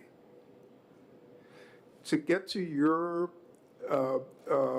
concerns, Senator Sherman, and I can see clearly why Dr. Sherman would ask this, if there is some dialogue around changes in provider manuals, you know, is there negotiation, opportunity to discuss practices and procedures? When you get a chance to read the submission that Cigna sent you all late yesterday, you'll see in it they report that Cigna has 175 million customer relationships across, I believe they said 30 different countries.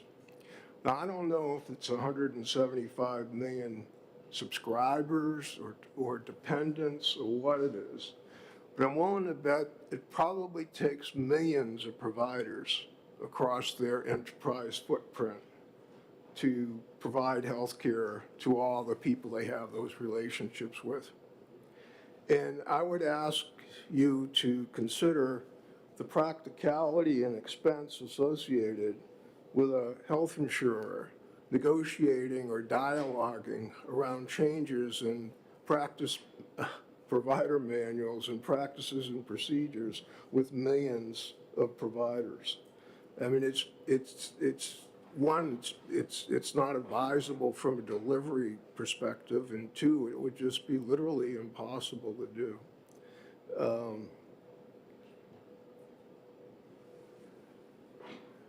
That's all I wanted to say in response to that. Okay, seeing no further questions, thank you very much. Thank you. All right, we're well into this hearing. We have one last speaker, it's Tyler. Good morning.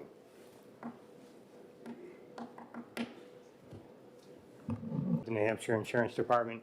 A lot of the points I was going to make have already been made, so I won't repeat them. I will say, though, that the bill targeting the provider standards, provider contract standards section of the statute is probably the only way that a carrier could really address kind of their relationship with the health insurance carrier and have the insurance department's involvement in that. But this bill does seem to be much more about health insurance benefits than it is about provider contracting or the actual provider manual. It is important to remember the provider manual is the same manual that all providers get. Clearly, if there's a problem in that manual, then an individual provider is unlikely to be alone with that problem. It's probably going to be a case that's going to be across the network.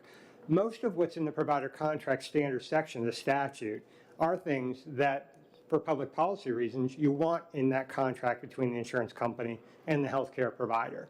Think about balance billing. It's not a problem within network providers because that is a provider contract standard.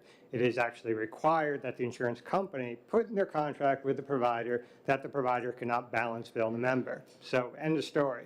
That being said, if a provider does balance bill a member, our only recourse as the insurance department is to go to the carrier and say, you need to enforce the provision that's in your contract. We can't actually go to the healthcare provider and say, you're in violation of the contract, fix it. I mean, we could, but we wouldn't have any authority to deal with it. So when we think about kind of provider contract standards in general, it's important to remember the insurance department is regulating one of those parties. So to the extent that there is a problem, we're trying to resolve it, we really have leverage over one of the parties. We have been involved in disputes in the past. Occasionally providers will come to us and say, we're about to go out of network, we're a significant provider, perhaps a hospital.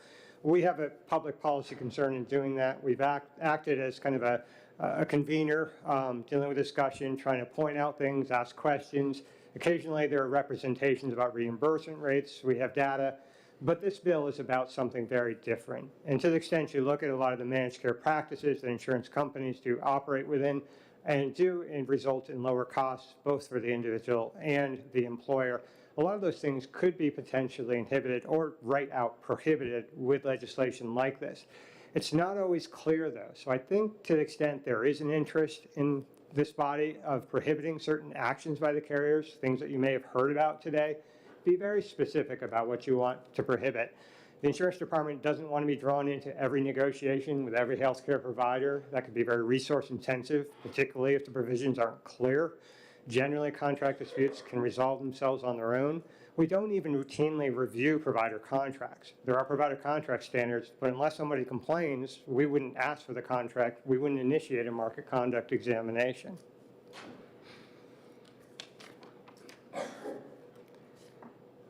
It would be very unusual for an insurance regulator to be that directly involved. But clearly, if there are benefit limitations, that is something that might want to be on everybody's radar. We have heard about certain carrier proposals by national companies that, geez, are they going to be doing that in New Hampshire? Are they permitted to do that? We've collectively gotten together inside. We've put together sort of concept papers to deal about some of these restrictions. But at the end of the day, one of the most dominant questions that we ask and are able to answer is the member adequately notified? Do they have that kind of information in their certificate? Were they told about it ahead of time? And this applies whether or not it's a carrot or restriction. So think about it. If you went to an independent surgery center or an independent lab, there's no deductible, you go there. You go to the hospital, you're going to face a deductible. It's a carrot, but as long as that kind of thing is out there, it's not overly restrictive, it's not prohibited. What if it's more than a carrot? What if it is actual restriction? You need prior authorization if you want to get physical therapy in a hospital, or you need something before you access those benefits. Again, as long as that is adequately disclosed, that is the kind of thing that we would generally permit, and obviously not specifically prohibited in statute or rule. So I think that's really the way we look at it, and clearly carriers are competing with each other. It sometimes sounds like the carriers are competing with our healthcare delivery system, but to the extent a carrier can come up with an innovative benefit design that does result in lower costs and is consistent with what purchasers.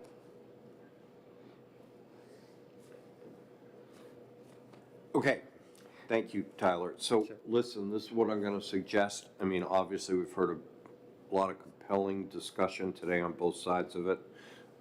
This bill doesn't have a fiscal note, so there's an opportunity for the parties to work together. Tyler, you can be a part of that. Definitely. I'm happy to participate as my schedule allows. My own sense is if this is a bill that's going to pass, it's got to be a lot narrower and much more specific. Appreciate it. And I can't remember if I said our actual position is neutral, but we do have significant concerns. Thank you. Okay. Anyone else? You didn't sign up. You better be quick. That's the deal. So, I apologize, I was delayed at another meeting and wasn't able to sign up. I'm Jim Monahan with the DuPont Group. I'm here on behalf of the Community Behavioral Health Association. I will be quick. We are in support of Senate Bill 320. I have a letter from Brian Collins, who's the president of the association. And I think just 3 points to leave you with. One is that we wanted to share with you that this isn't just narrowly an issue between the hospitals and the payers, but there are other organizations and providers that are engaged in this as well. And so we're happy to take your advice, Senator, and Senator Soucy's, to try to work on this in a non-legislative and non-litigated way if we can. And I appreciate Tyler's observation that you will need some specifics so we can work in that. The letter I'm going to leave with you addresses a concern about the administrative burdens that the changing contractual relationship creates for the mental health centers and our staffs, and that's a big reason about why we're trying to get ahead of this and support the bill. So I'll leave it at that. I'll pass the letter on to the committee chair, and happy to work with the committee and others on this. Seeing no questions of Mr. Monahan.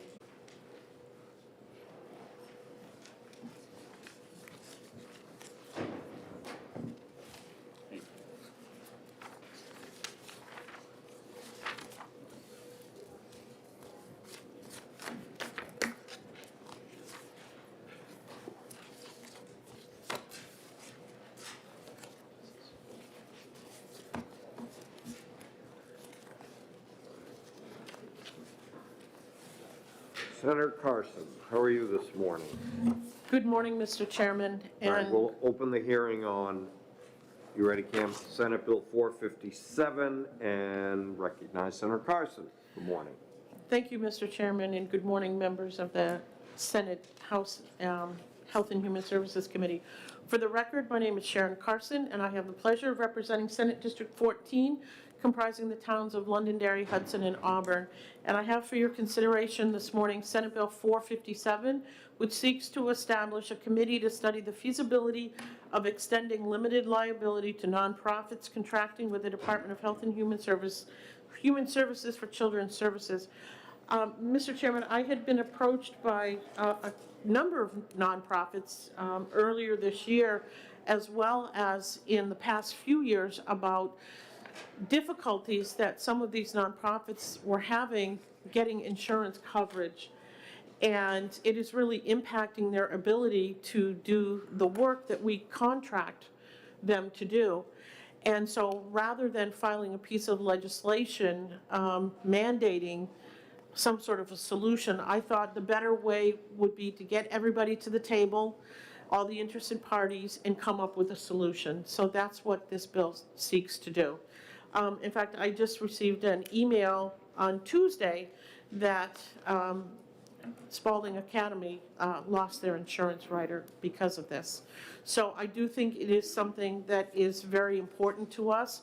We want to make sure that the children that are in our care, that we're responsible for, we're able to take care of them. And our nonprofits do a great job in doing some of that work, and we need to see if there's something we can do to help. Thank you, Mr. Chairman. Senator Whitley. Thank you, Mr. Chair. Thank you for taking my question, Senator. Do we know why they're losing insurance or having trouble? Thank you for the question, Senator. A lot of it has to do with people getting sued, quite frankly. And something has happened, or someone alleges that something has happened to the child while it was under under their care, and they're suing. And because of that, they're having difficulty getting insurance.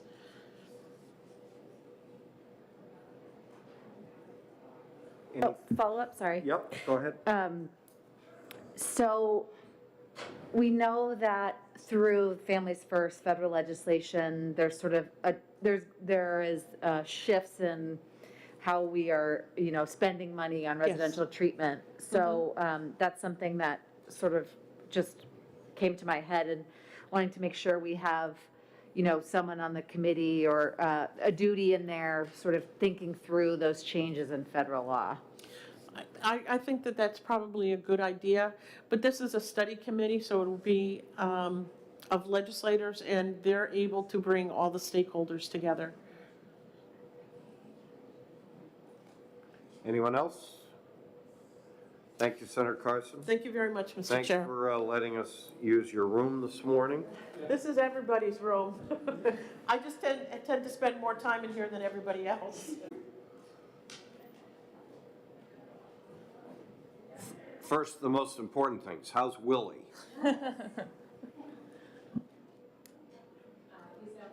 You just turned it off. Is that it? Yeah, now you're on. Okay. Good morning, Mr. Chair, members of the committee. Thank you for allowing me to speak this morning. For the record, my name is Marissa Chase. I'm the Executive Director for the New Hampshire Association for Justice, which is a statewide professional association of attorneys. We want to thank Senator Carson for bringing this bill forward as a study committee. I think it's really important that this issue be looked at carefully before any sweeping policy changes are made, especially when we're talking about kids in these private placement facilities, children to get the help that they need. I think it's important to keep a note that these are private entities. There are, to my understanding, many insurance providers in the state that do cover these, but I think it's important to look at past legislation that was introduced on this topic, past legislation that has passed on this topic in the study committee, and we would love to be involved in those discussions and provide any information required. Questions of Marissa? Give our regards to your fine husband. Thank you. Is there anybody else that wishes to speak on Senator Carson's bill? Okey doke. We will close the hearing on Senate Bill 457. Since we're way behind, we'll take this up later when we get to executive session. And so here's my intent. We're going to go open the hearing on Senator Avard's bill.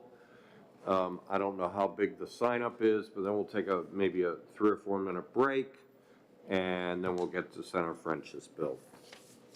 All right, so we'll close the hearing on 457, open the hearing on 390. Thank you, Mr. Chair and committee members. For the record, I'm Senator Kevin Avard, representing District 12, and I'm the prime sponsor here on SB 390. This bill revises the definition of telemedicine and telehealth in context with the practitioner and patient relationship. Throughout the last several years, we have seen the acceleration in consumer demand and use of digital health technology. Consumers have embraced telemedicine and have come to expect it, with surrounding states allowing for technology this legislation attempts to enable. This legislation will help New Hampshire keep pace with surrounding states in utilizing other technology and modalities. SB 390 attempts to take a precise approach to allow for the use of asynchronous technology in situations where timely care and convenience are wanted in a person's care. I hate this word. Asynchronous telemedicine can be used for the things like hair loss or minor skin rashes, etc.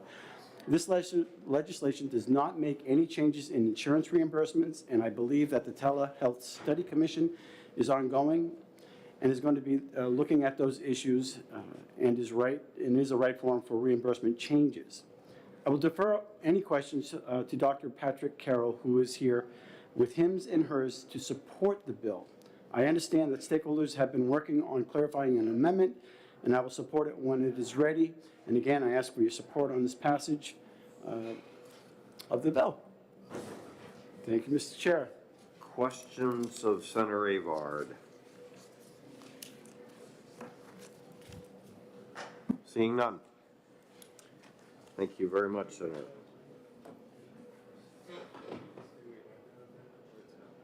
No, I think that it was going to be introduced by our next speaker, whose name I can't read.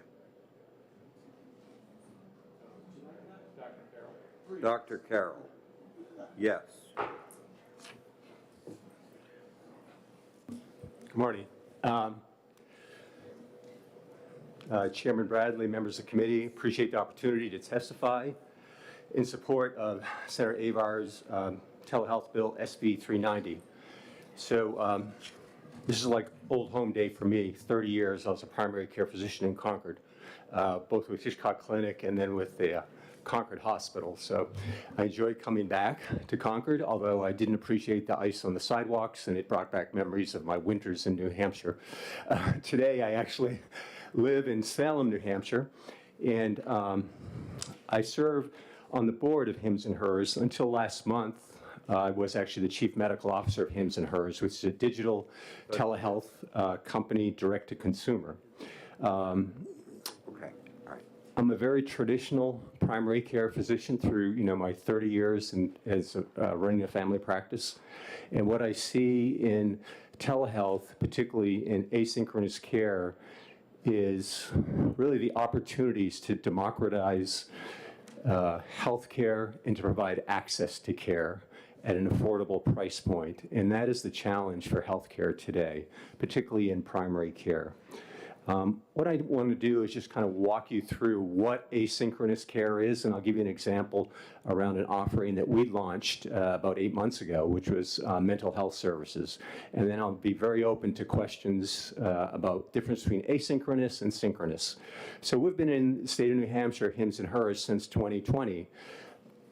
The number of visits that we've been able to accomplish has been limited because of the requirements of the synchronous. That means scheduling an appointment, getting on a video screen with a patient in that modality.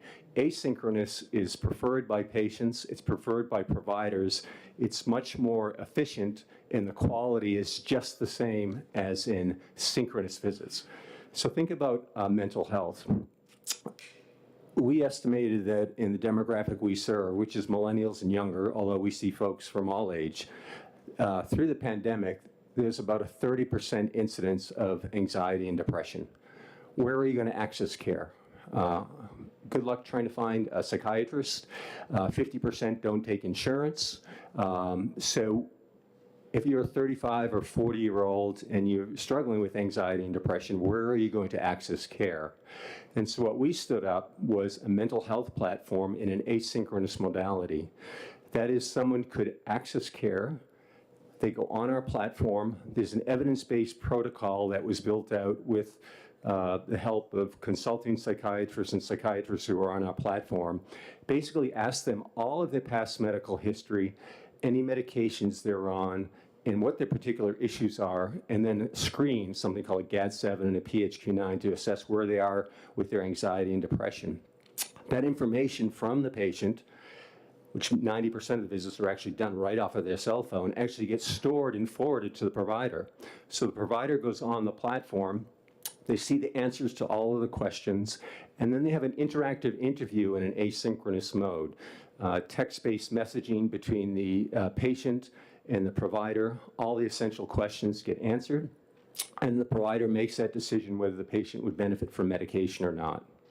In a 3-month period, when we went to the asynchronous mode, we went from really limited number of visits in synchronous. When we switched on asynchronous, we did 8,000 visits. And what we saw was a 50% reduction in anxiety and depression in those patients. And we review quality. So we've done over 50,000 quality reviews over the past 2 years. It's appropriate. The quality in the asynchronous visits was just as strong as with the synchronous. So no loss of quality, increased access to care. the results were phenomenal in terms of reducing, the burden of anxiety and depression for this group. And it works, and it's very effective. Providers love it. The patients love it because they get 24/7 access to care, particularly in an area that access is very limited, which is mental health.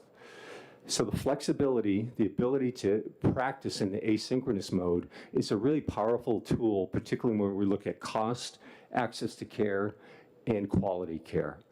That's why we're pushing for asynchronous modality. Nationwide, 90% of the US population has access to asynchronous care through a telehealth platform. 90%, over 3/4 states allow it, and more states are coming on board with it, the most recent one being in New Jersey. We really applaud the committee's efforts in improving access to health care, particularly through the pandemic. And I'd like to thank Senator Abbott for actually sponsoring this legislation. We feel that it will actually open up access to care to citizens of New Hampshire, as it has in many, many states. And we support SB 390. So I'm totally open for questions about asynchronous versus synchronous, or what we're doing in telehealth through our company or in telehealth companies in general. Senator Sherman. Thank you, Doctor. Just a few questions.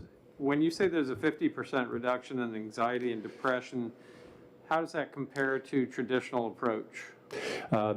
Very similar. And so how we measure that, Senator, is we actually look at that PHQ-9 and GAD-7, very well accepted screening and evaluation tools. And so what we saw for folks who access asynchronous care, their PHQ-9 went from 14 to 15, which is moderate to severe depression, down to an average of 7, which is subclinical in terms of depressive scale.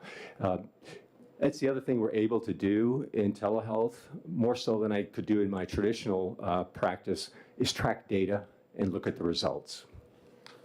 Mm-hmm. And when you did that, do you have any I know it's telemedicine, but right. Is there any actual telepart to it? Are you actually able to visualize the patient, or is this all text messaging and leaving message? Yeah, that's a great question. So synchronous is the telepart, right? The video screen. Asynchronous is the messaging. Both of those components go through an intake form. The challenge with arranging that telehealth visit, there's a lot of friction in that process.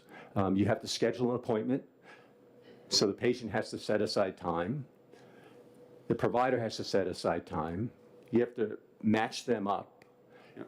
And what we saw, particularly for synchronous, is a fairly high no-show rate when you try to set those appointments up. When we look at our customers, our patients, they much prefer asynchronous.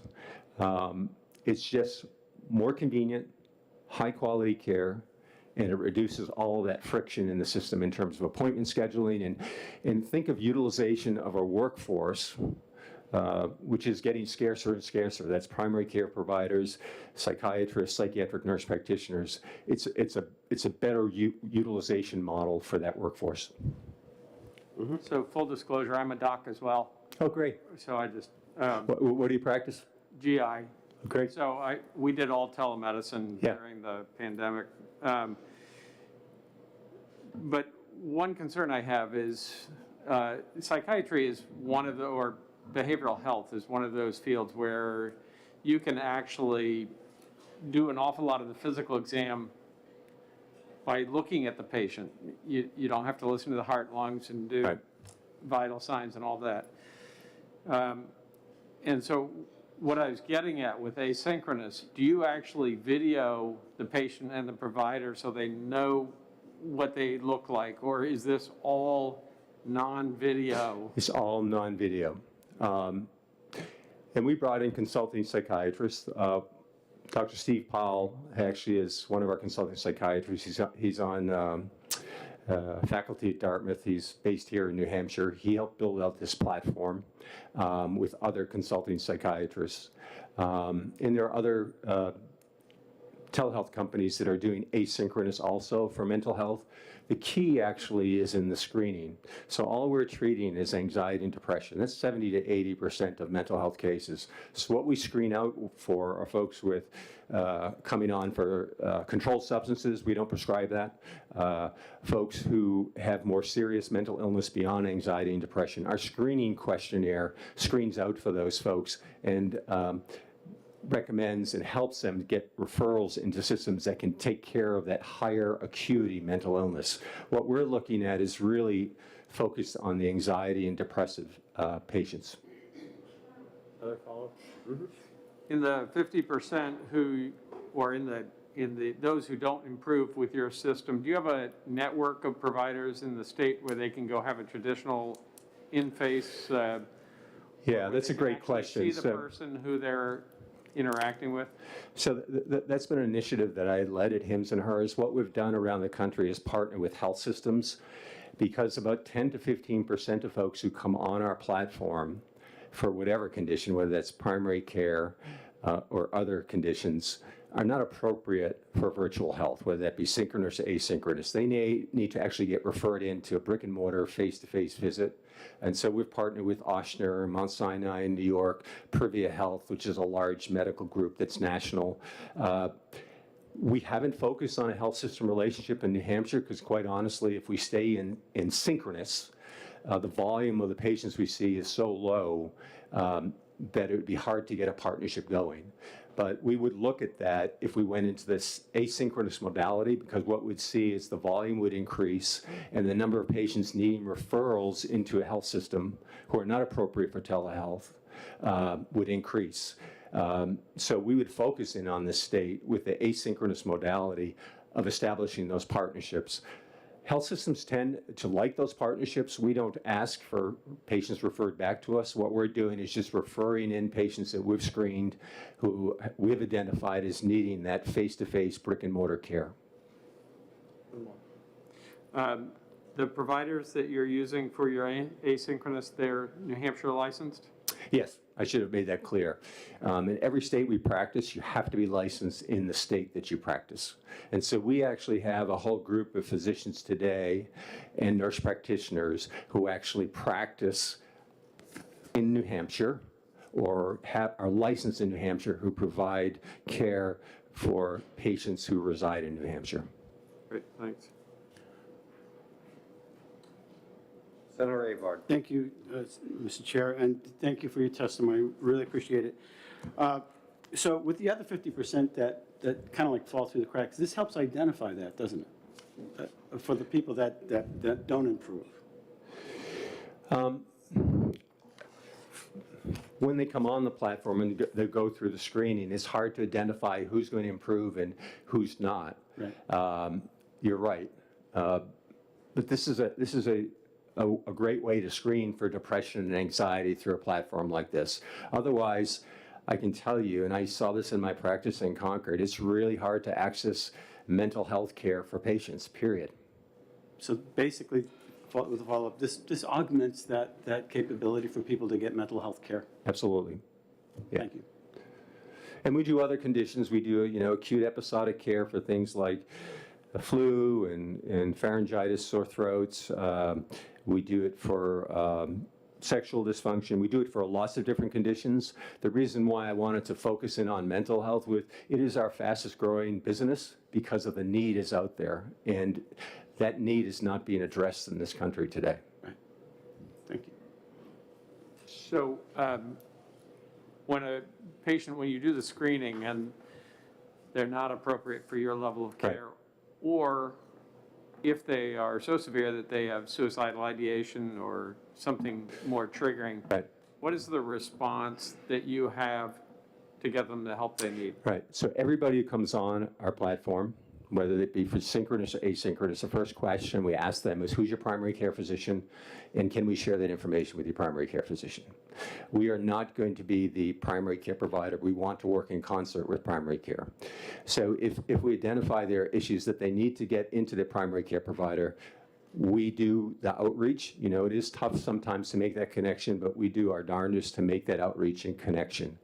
For those who we screen and find that they're a higher acuity or they have an acute crisis, for us, we have a 24/7 partnership with a company called Protocol, that if someone has a decompensation, let's say 2 in the morning, and you know at that point feels suicidal, there's a 1-800 number they call. It's this Protocol company is actually set up with trained psychiatric triages, and what they do is geolocated will identify a brick and mortar location that that patient can access care. So 24/7, we have that available, and we have crisis protocols built into our platform.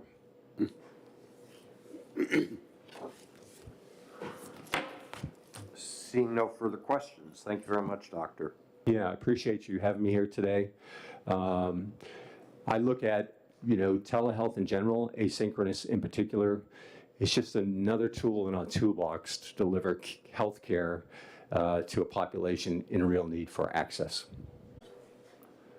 No, it's not a first. I've seen Poland neutral before, too.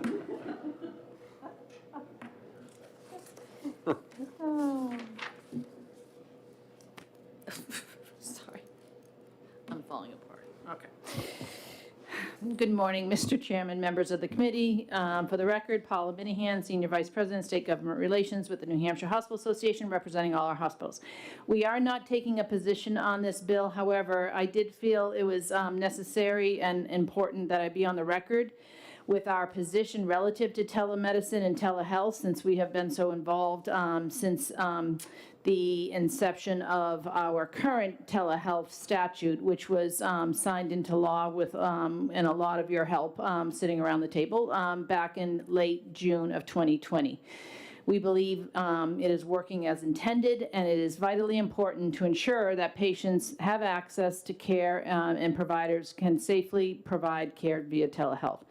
This has been especially important during COVID-19 pandemic, when social distancing was, for many, meant that they should stay home and reduce their exposure, as well as this was very helpful for accessing care to an important component of our current statute, however, and this is why I wanted to be on record, is the requirement that an initial face-to-face visit is essential to ensure that an appropriate healthcare provider and patient relationship exists. We believe that is fundamental, and we do not, while I don't think that's the intent of this legislation, and again, we are not taking a position on this bill, the way the language has to be changed, I worry about that, and I just, again, want to be on record that we believe having that relationship is very important, and it should not be replaced by any other service that is potentially could be allowed by insurance or other ways. So we did conduct a survey of our hospital members a few months ago, and we did learn that the patient experience as well as the provider experience with telehealth has been a positive one. We they have embraced the technology, our hospitals have fully, and they have seen a rapid increase in the use of telehealth. One important comment that has been shared is by having these technology enhancements needed to provide effective, reliable, and secure telehealth is dependent on reimbursement parity and consistent public policy that supports telehealth. And for these reasons, we support our providers in New Hampshire to further develop telehealth for the benefit of our patients. We believe it's vitally important, and we ask that the legislature support those efforts. Thank you for allowing me to provide comments. Senator Sherman. So recognizing that you're neutral, and recognizing also that him and hers treats rashes without ever having the capacity to look at the skin, since they say it's all by text message and phone, I'm just wondering how comfortable the Hospital Association is with the cross out in lines 17 and 18. I unfortunately do not have a bill Well, with the what they're- lines. What they're basically saying is they're crossing out or face-to-face, two-way, real-time interactive communication.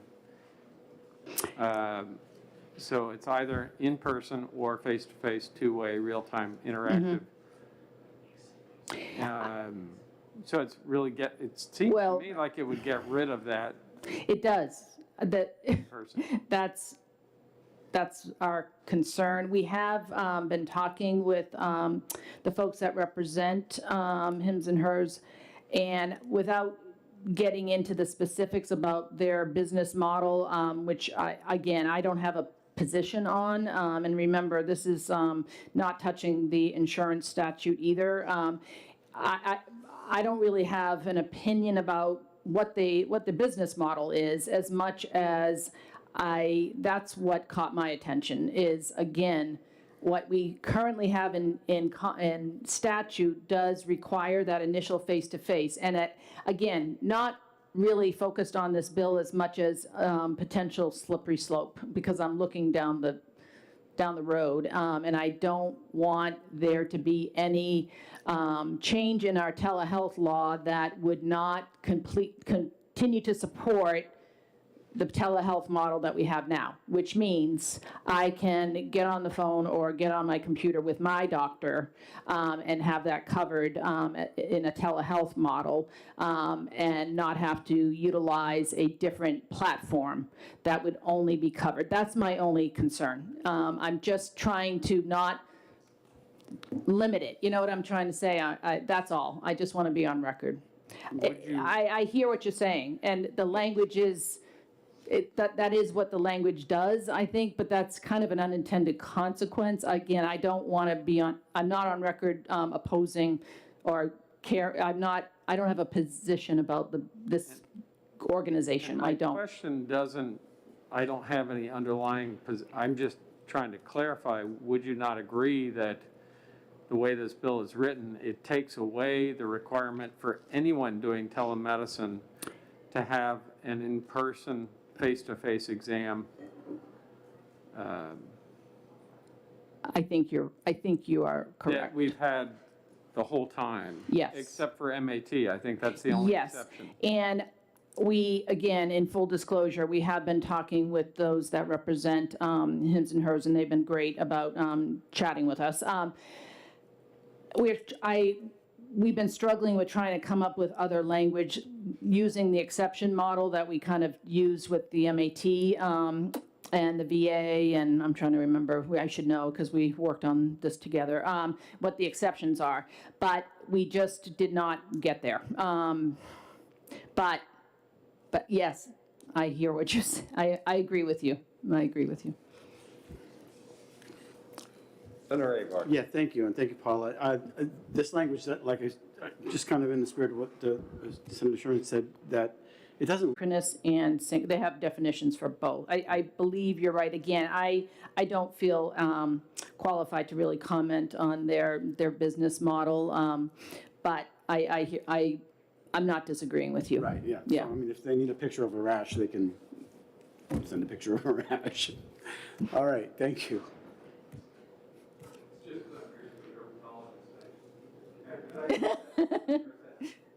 It's up to the chair. Jeb? No, not me. I think someone else wants. I'll get you up in a minute, thank you. All set? Thank you, Paula. Thank you. All right. We'll let everybody else speak the first time first. All right, Carolyn Virtue. Good morning. Good morning, Senators. Thank you for giving me the opportunity to speak with you in regard to this bill. I am not opposed to the language that's being put. Can you introduce yourself and where you're from? I am so sorry, Senator Sherman. I apologize. My name is Carolyn Virtue, Granite Case Management.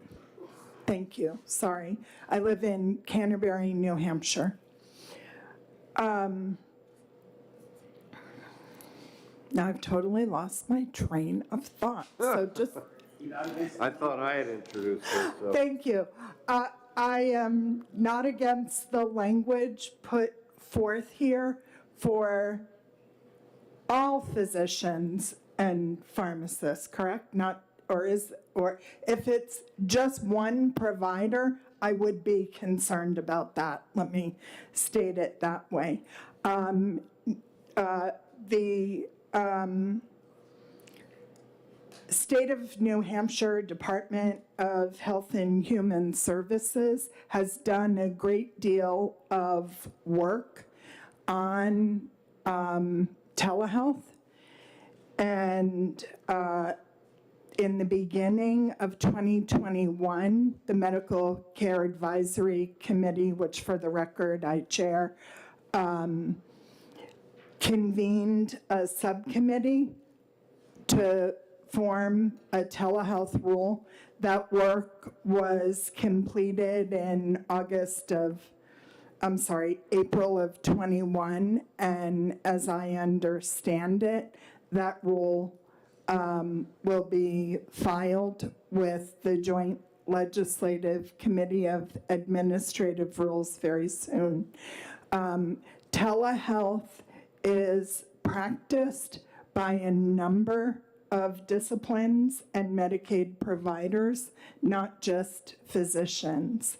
That the list of those providers is included in RSA 167:4-D, Medicaid coverage of telehealth services.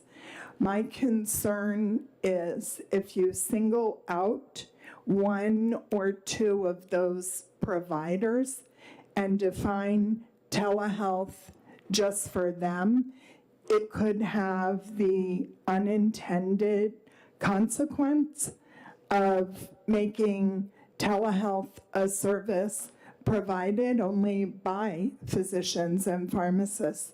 So I would ask that you amend the enabling statute, and I understand the enormity of my ask, for all of the providers listed in the Medicaid coverage of telehealth services statute and the rule. And I would be happy to assist with that if there's any desire to move forward. But I would be very concerned of any action that would unintentionally limit the provision of telehealth. For example, case management. We do a combined modality, current, face-to-face, and telehealth in alternating periods, and I wouldn't want to see that stopped. There's also the Home Care Association. Skilled nursing is provided via telehealth. There's a whole list of providers, so I don't think we should make a change that is solely for physicians and pharmacists. Questions? Okay, seeing none. Thank you. Thank you. One more speaker before we get back to Dr. Carol. Linda. Hi, I'm Linda Mcgrath, just a private citizen from Hampton, a little nervous. So I'm a big proponent of telehealth. The piece that, from what I understand, is I absolutely do not think there should be, that doctors have to be from New Hampshire. People should be able to go to doctors through telehealth wherever they find them. So I've been a pharmacist for 40 years, and I'm not coming here with answers. I'm just hoping that you can look through some of the questions I have through my eyes. One of the groups of people that have started going to telehealth are people looking for COVID treatments. As a pharmacist, never in my 40 years have I been unable to fill a legitimate prescription from a licensed prescriber for an approved medication. And it's what early on in this pandemic made me question everything, because it didn't make any sense. They started to report that hydroxychloroquine was dangerous. The two biggest medical journals in the world, the Lancet and the New England Journal of Medicine, published articles about the dangers. And I knew that was a lie. It's one of the safest medications. And so I started questioning everything. And I didn't know where it was coming from. This mysterious forces that doctors were threatened to have their license revoked if they dared to prescribe ivermectin. It was crazy to me. And yet it was happening, not only in this country, but in other countries. The fact that I could fill prescriptions for these two medications, but I had to call the doctor, and if the diagnosis was COVID, then I could not. So a lot of people turned to telemedicine, where they could find doctors who would prescribe these medicines. So early on, the evidence around the world was anecdotal that these medications were working. Meta-analytic studies now show the effectiveness of both hydroxychloroquine and ivermectin. So that information was being hidden, and I have no idea why. Doctors were being threatened. I did not have any idea why. We're still prohibited today, even with the new information. So when I saw that people were going to be blocked from going to telemed doctors, say in California, who would prescribe these life-saving medicines to their family, I said, why? And I heard a lot of good testimony, so there's other parts of the bill that sound great. Again, I'm a big proponent of telemedicine, but it should not be limited to New Hampshire prescribers. And I always ask myself, who profits? Like, where is this all coming from? Hopefully this isn't coming from Big Pharma, because I don't trust them to do what's in the best benefit of me or my family. So, like the previous speaker said, if it can be, as long as people can go to a doctor that can give them what they need, I'm not against the bill. That's the piece that I would speak out in opposition to. Questions? Thank you very much. Okay, Dr. Carroll again.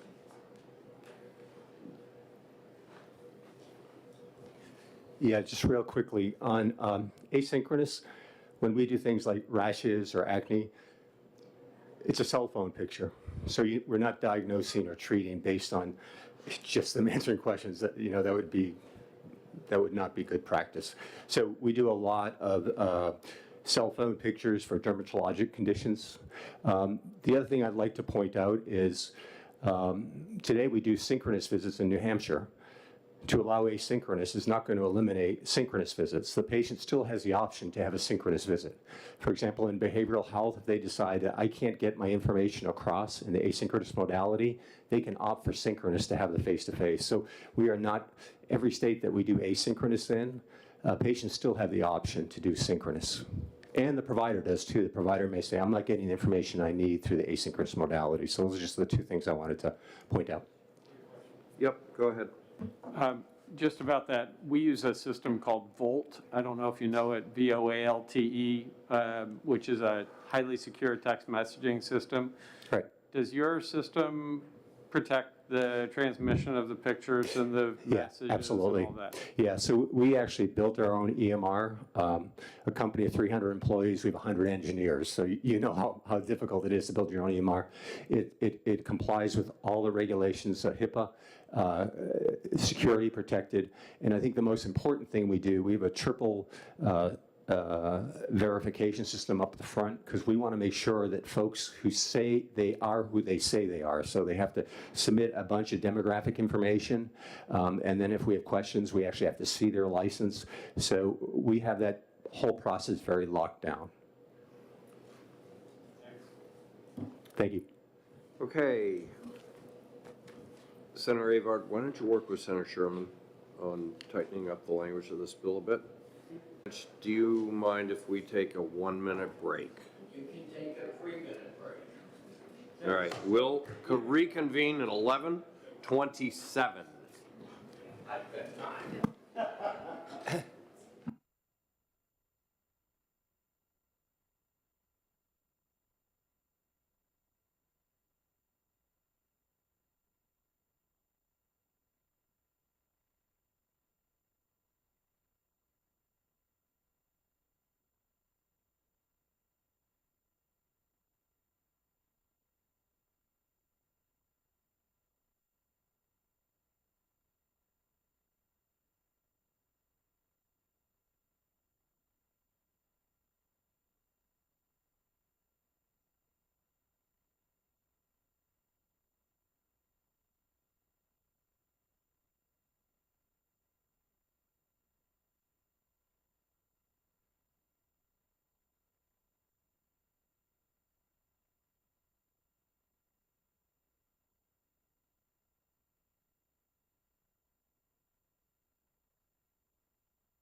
Are you? Yeah. You're good at it. You What are want to talking look about? at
Senator.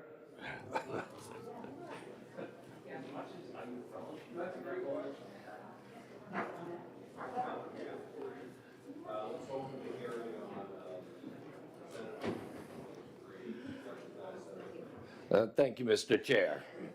And good morning to the entire committee. For the record, my name is Harold French, Senator from District 7, and I'm here to present to you today Senate Bill 323. This act permits state trade associations. The industry is working with the insurance department at this time to work this out, and they ask that this is put into interim study so they have the opportunity to do that. And if this committee agrees, I will cut my remarks real short. Thank you very much, Mr. Chair. Anybody else wishing to speak? Senator Bradley? Cameron? Is there anyone else wishing to speak? Henry? I'll be 1 minute. I just wanted to explain what we did. So Henry Vale on behalf of the New Hampshire Lodging and Restaurant Association, and the association was the one that asked Senator French to offer a product to restaurants. There are 26 states around the country that are selling this National Restaurant Association product through United Health in those states. We were trying to figure out what was preventing United from selling it here in New Hampshire. We've got a bunch of discussions going on. It may not require a legislative fix. As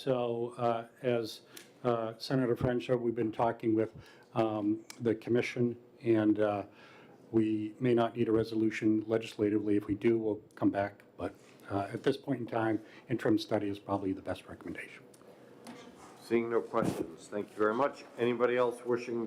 Senate Bill 374. Recognized back, Senator French.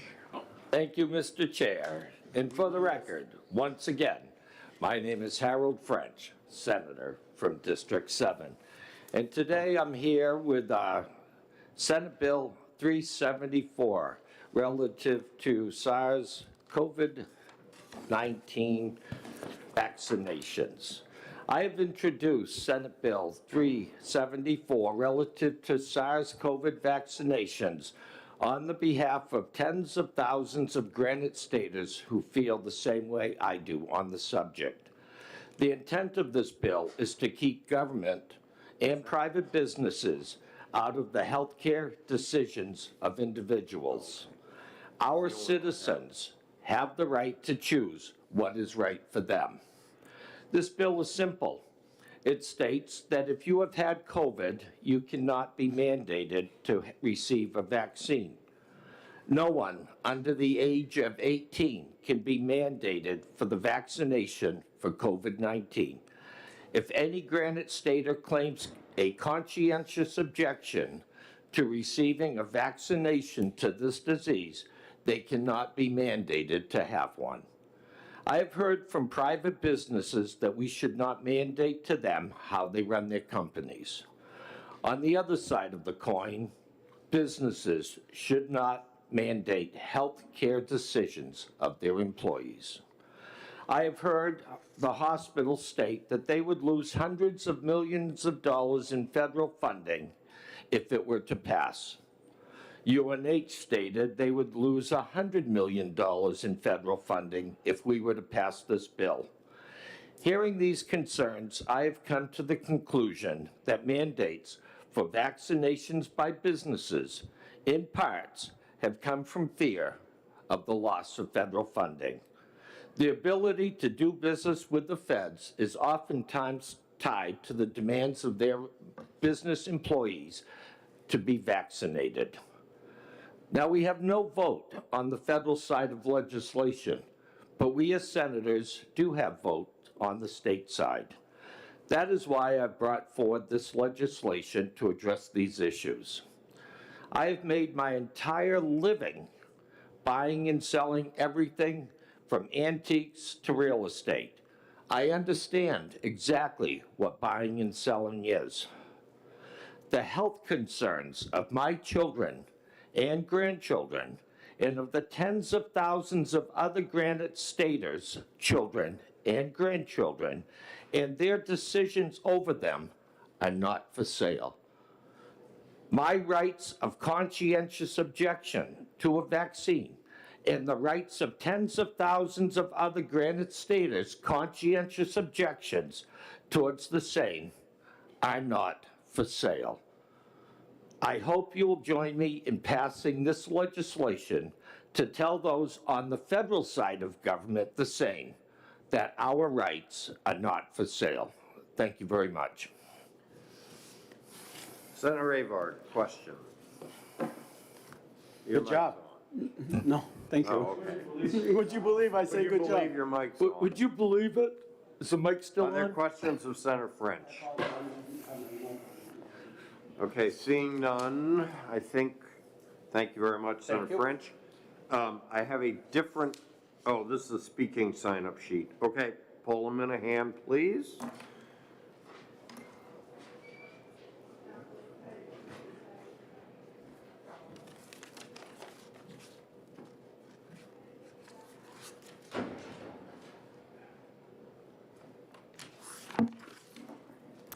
Good morning, Mr. Chairman, members of the, it is still morning, yep.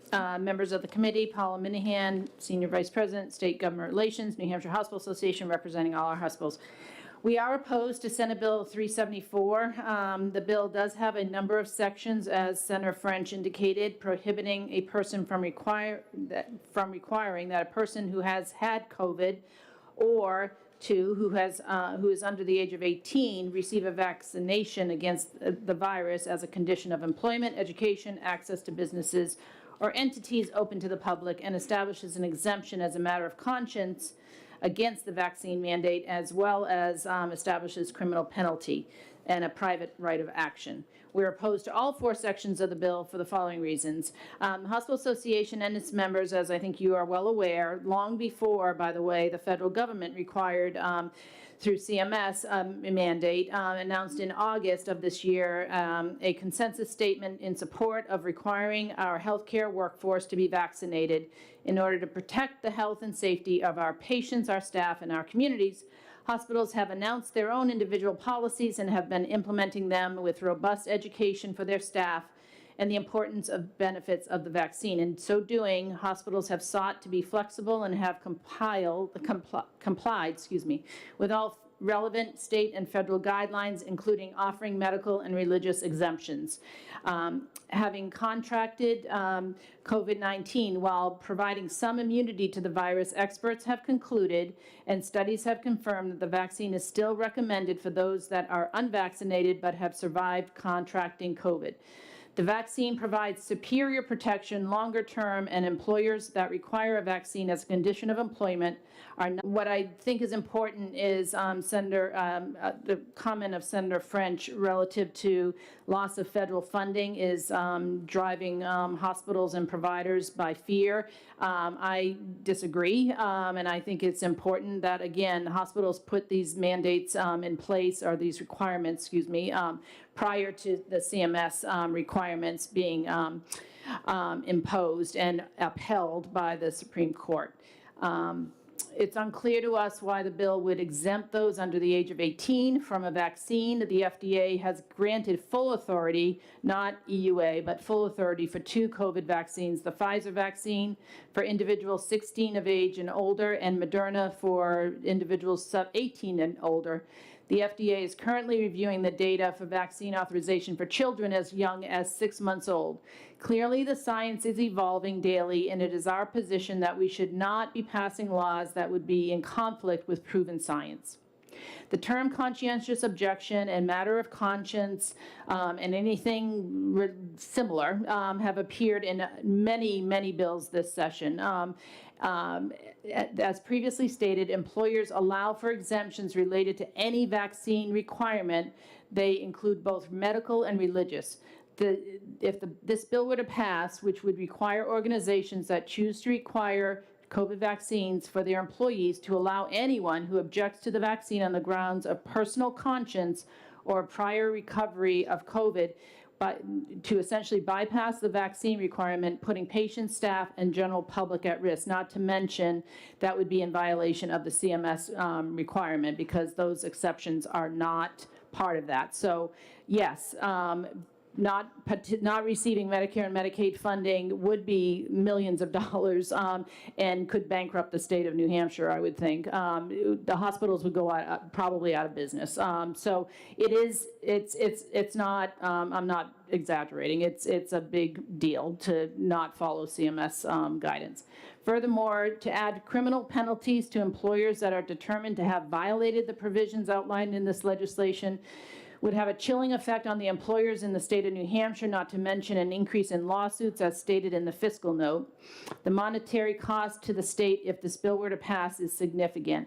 For all these reasons, we are opposed to this bill, and we ask that you find this bill inexpedient to legislate. Thank you, and I'm happy to answer any questions. I think you're off the hook. Thank you, Paula. You're welcome. Abby Rogers and Anne Marie McCurry, good morning. You're both from the Department of Health and Human Services.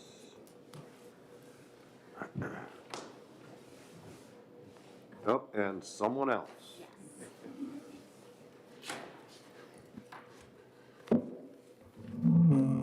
Good morning, Chairman Bradley and members of the committee. My name is Abby Rogers. I'm the Legislative Liaison for the Division of Public Health Services. I'm joined today by Anne Marie McCurry, who is the Immunization Section Chief at DPHS, as well as Joe Christie, who is the Chief Financial Officer at New Hampshire Hospital. We are here to discuss concerns and our Immunization Section Chief for the Department of Health and Human Services, Division of Public Health. Even if an individual experiences a previous exposure or infection with COVID-19, getting vaccinated against COVID-19 can lower your risk of getting and spreading the virus that causes COVID-19. Vaccines help to prevent serious illness and death. The level of protection people get from having COVID-19, sometimes called natural immunity, varies depending on how mild or severe their illness was, the time of their infection, and their age. The department is in opposition to Senate Bill 374, as a prior COVID-19 infection does not prevent a reinfection, and this bill implies vaccination is therefore unnecessary. Senate Bill 374 is written prohibits any person under the age of 18 to be mandated to be vaccinated for the COVID-19 vaccine. This would apply to public, private employers, entities as a prerequisite or requirement for the following: employment, education, activities, attendance at, or access to any business or any entity open to the public. While the department does not have at this time any intention of implementing school or child care requirements for COVID-19 vaccination. The department is opposed to Senate Bill 374, as this bill would prohibit any future consideration of adopting school immunization requirements under 141C20 in the future. Given the novel nature of the COVID-19 virus, the department has strong concerns about limiting future decisions. In the event that a consensus to recommend COVID-19 vaccination requirements for school and child care is reached in the future, the department would then examine key criteria, including but not limited to vaccine efficacy, vaccine safety, severity of disease, likelihood of infection, and method of transmission prior to making such recommendation. Any administrative rule processes to adopt a new school immunization requirement would involve feedback from the public pursuant to RSA 541A11. The department is also concerned about Senate Bill 374 because it seeks to allow a matter of conscience exemption to a COVID-19 vaccine mandated by private or public entities as a requirement for employment, education, activities, etc. Currently, New Hampshire allows for medical and religious exemptions. The department opposes the addition of a conscientious objection exemption, as loosening of exemptions would decrease the vaccination rates and increase the rate of spread of COVID-19. This addition would especially be problematic for nursing homes, hospitals, and other settings who have adopted COVID-19 vaccination requirements in order to protect the vulnerable populations they serve. Thank you very much for your time.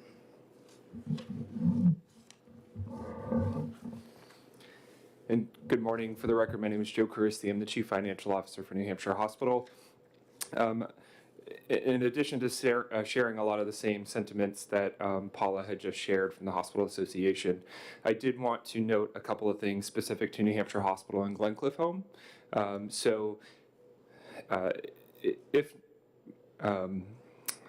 New Hampshire Hospital and Glencliff Home are subject to the CMS COVID-19 vaccine mandate, as are most other healthcare facilities.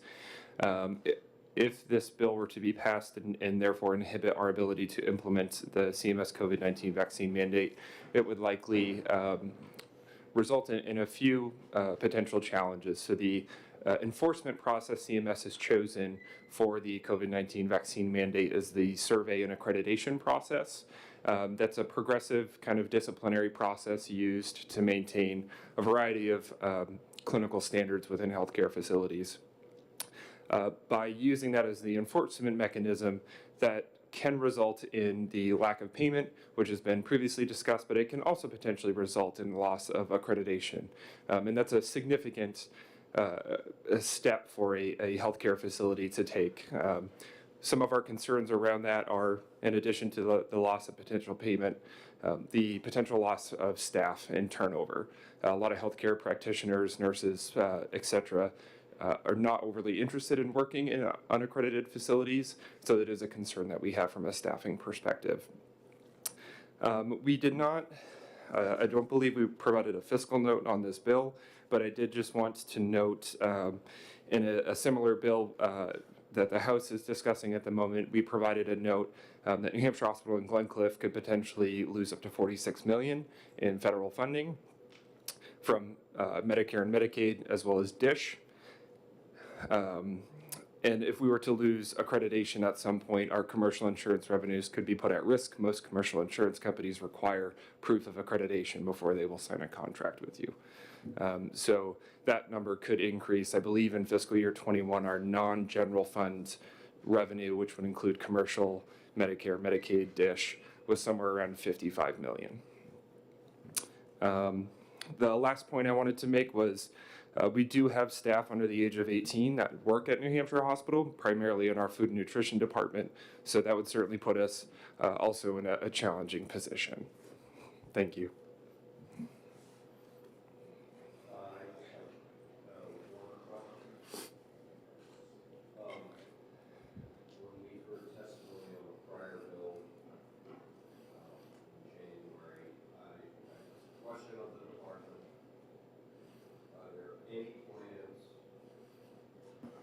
Thank you, Senator Gray. I asked this question at a prior hearing. Are there any plans by the department at this point in time or in the future, knowing what you know today, to mandate a COVID vaccine for anyone under 18, either in schools or child care facilities, or anyone else?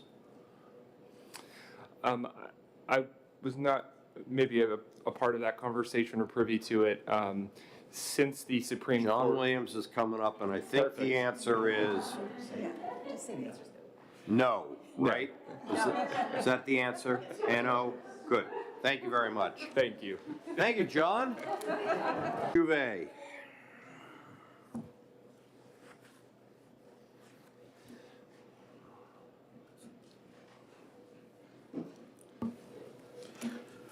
Thank you, Mr. Chair, members of the committee. For the record, my name is Dave Juve. I'm a Senior Vice President with the Business and Industry Association. We serve as New Hampshire's statewide Chamber of Commerce. I'd like to focus my brief testimony not so much on the health ramifications that this legislation has and the impact it would have on battling the COVID-19 pandemic, but focus more on the impact it will have on employers. But first, I want to give you sort of a real-world, boots-on-the-ground view of what's happening in the employer community with COVID-19 vaccination mandates. And the reality is, outside of those companies that are under a federal vaccine mandate, or those companies that are primarily in healthcare or elderly care-related industries, there are very few companies that are mandating, private sector companies, that are mandating that their employees be vaccinated. And the reason why is obvious. It's because they also recognize that a good segment of their workforce, perhaps up to 25 or 30%, from what I hear from our members, would likely quit. This is not something that is common in the private sector business world. So in one sense, I think this bill is trying to offer a solution to a perceived problem that doesn't even exist. But there are some companies that are under federal vaccine mandates. Right now, it's hospitals and other caregivers that receive Medicaid dollars. It soon could be companies that have government contracts. Right now, that federal mandate has been stayed by a court, but that's not going to last forever. And it could eventually, by the way, also include companies of 100 employers or more. The Supreme Court struck down the emergency imposition of that mandate, but OSHA is still continuing with their regular process, so we could see that mandate returned in the future. And for all of those mandates, there's no federal recognition of an individual being under 18 or an individual saying that they have had COVID and have now recovered, or an individual saying that they have a conscientious objection. So if this bill passes, you're putting those employers in a very awkward position of having to decide whether they want to comply with federal law or whether they want to comply with state law. They won't be able to do both. And I feel it's a rather cavalier characterization to suggest that these companies are just afraid of losing federal dollars. What they're afraid of is going out of business. And if they go out of business, their employees become ex-employees, and who knows what happens to their livelihood. So I would ask that you consider the ramifications of this bill on the employer community very carefully and find the bill inexpedient. Mr. Chair, thank you for the opportunity to testify. I'm happy to answer any questions. Thank you. Hi, Dave. Hello. Appreciate you coming and talking to us. One of the things as a doctor that I've noticed about COVID is that it's super unpredictable. You know, we've had a number of variants. We've had Delta, we've Omicron. Omicron, very kindly, seems to be a little less potent and deadly than Delta, but it's much more infectious. But it wouldn't surprise me if we were to encounter the next variant and it happened to be far more deadly than anything we've seen, and maybe with the same virulence or contagious potential as Omicron. So for a business, if you have 25% that are refusing to get vaccinated, or a number of people who aren't getting vaccinated, this would take away that business's ability to say, we've got a new variant, it's coming across the country. Early August, I was in touch with DHHS about Delta. I talked to the commissioner. We had 12 cases in the state of New Hampshire 2 weeks into August. That was it. And I asked, what are we doing? And, you know, partially because of some of the things that happened in the legislature and in the executive council, we ended up 2 months behind. We saw the impact of Delta on New Hampshire. So what I'm getting at is, in a business world, you have to be nimble, you have to be able to react to what's happening. And this bill, would it not take away one of those tools for a business to actually stay afloat if you ended up saying, no, you can't vaccinate, you can't require it, and you could lose far more of your employee roster from a surge of this new variant, and you wouldn't be able to do that under threat of criminal penalty. Is that the kind of, that would worry me as a business owner. Do you agree with that? Yes, Senator, thanks for the question. Yeah, I think it's extraordinarily bad public policy. I didn't even get to the criminal aspect of the bill, which is very problematic. But the reality is this bill takes away one tool that an employer may want to employ to protect the health and safety of their employees. And I would add something else. The individuals that are often talked about when these bills come up are individuals who want their personal right to be able to refuse a vaccine. And there are exemptions that earlier speakers have spoken to that give some flexibility in that regard. But what often does not get brought up in these discussions is the vast number of other employees who are already fully vaccinated and doing the best they can to protect their own health and the health of their family and friends, who are put in a position of having to work in an environment where people are unvaccinated and potentially more easily likely to get COVID and then spread it to someone else. And so, again, when reflecting on this bill, I hope you will reflect on all the employees in a business and not just the ones that are vaccine defiant. Thanks. All right, I have a couple of questions. To the extent that you know the answer to this, are any of your members requiring of their employees a COVID vaccine? The only ones I've heard from are our hospital members, and there were several members, primarily in the manufacturing sector, that had government mandates imposed on them because they had government contracts that implemented the vaccine mandate before it was stayed by the courts. And to my knowledge, they have not rolled them back. I can think of one or two several larger employers that I don't think fell into either one of those categories that also implemented vaccine mandates. But most of our members I've heard from are ones who do not want to have a vaccine mandate imposed on them. I guess one could say they want to be able to make that decision on their own, but the way they are characterizing it is they think they will lose employees. So with the exception of your hospital members that are under, and the Supreme Court has backed up the CMS, there's, to the best of your knowledge, no single member other than hospitals that have threatened termination as a result of not being COVID vaccinated. I think your answer is yes. Yeah, as I mentioned, there are several members I'm aware of that while the federal government contract mandate was in place, implemented it. To my knowledge, they have not rescinded that. I haven't asked them, but even with that, they had exemptions that they could provide to their employees under certain circumstances. And your members already provide for religious or medical exemptions? Correct. Okay, thank you. Okay, thank you. Thank you very much. Kate Fry.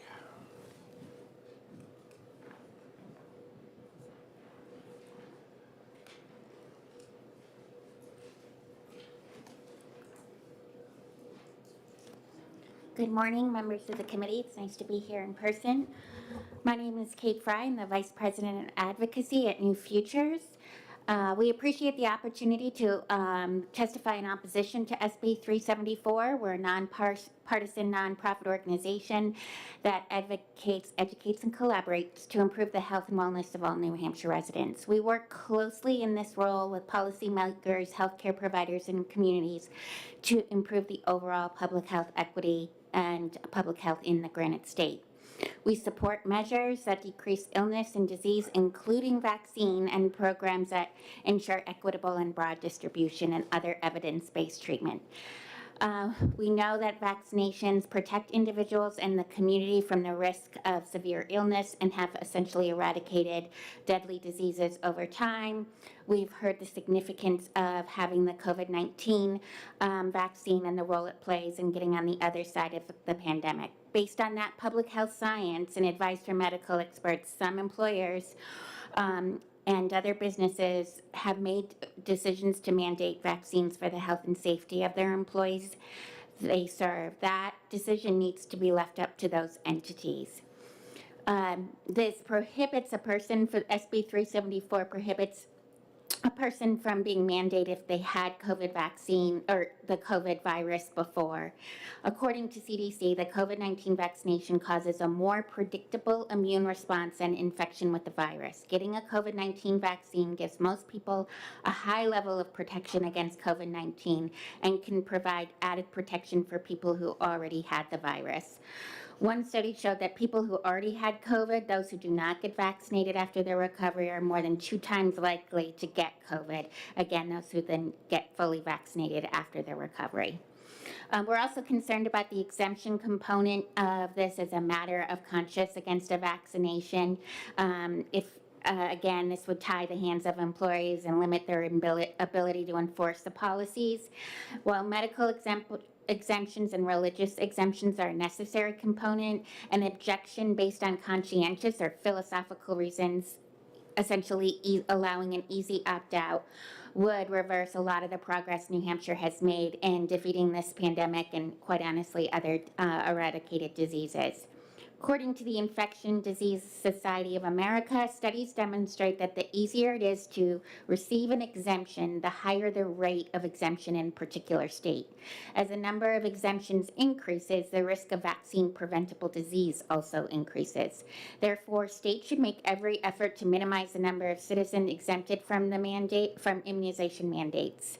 The exemptions can increase health costs by need to investigate and control avoidable outbreaks, costs that are paid by state and federal taxpayers when many of them have chosen to be vaccinated. So again, we are concerned about this bill because it does tie the hands of employers, education, and business entities, and we ask the committee to vote in expedient to legislate. And I do have written copies of my testimony. Thank you, Kate. Just a quick question. Yep, Senator. So is it New Future's position that the vaccine has a much greater resistance to the COVID than natural immunity? We follow the guidance from CDC, and that's what CDC is saying at this point, is that the COVID vaccination is your best bet for protection. And there is while there may be some natural immunity, the vaccine is the best way to go as far as protecting oneself from the disease. Thank you. You're welcome. Okay, Kate Horgan, who are you?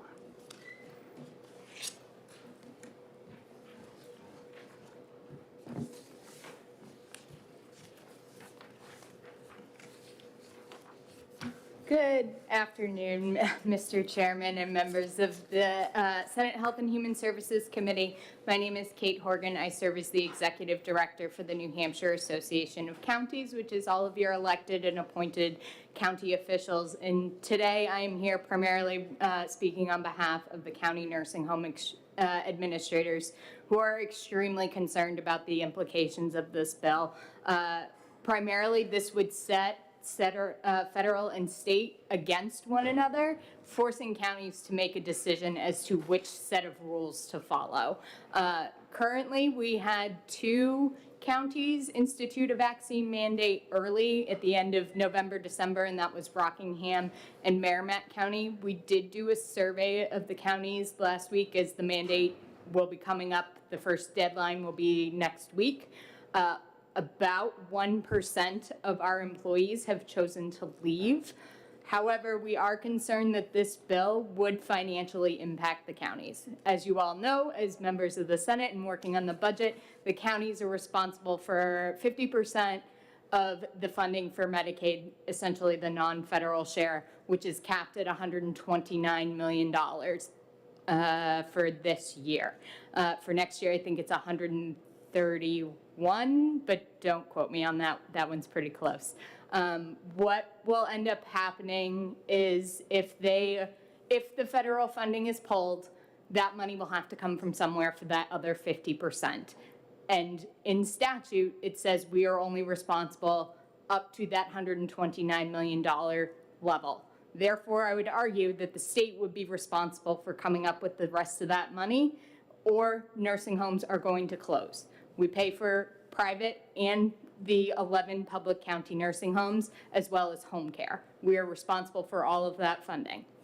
I will also say that it did come up in the House that there's this discussion around, well, CMS isn't going to charge us. They're not going to pull our funding. We would argue they are already billing us. In September, Stratford County was penalized $1,000 for not reporting the same exact vaccine information that they had reported the week before. With that, I will conclude my testimony and just say that we echo many of the comments you heard from DHHS and the hospital. I'm happy to take any questions that the committee has. Mr. Chair. Senator Avard. Thank you. And seeing how I'm a co-sponsor, I just have a question.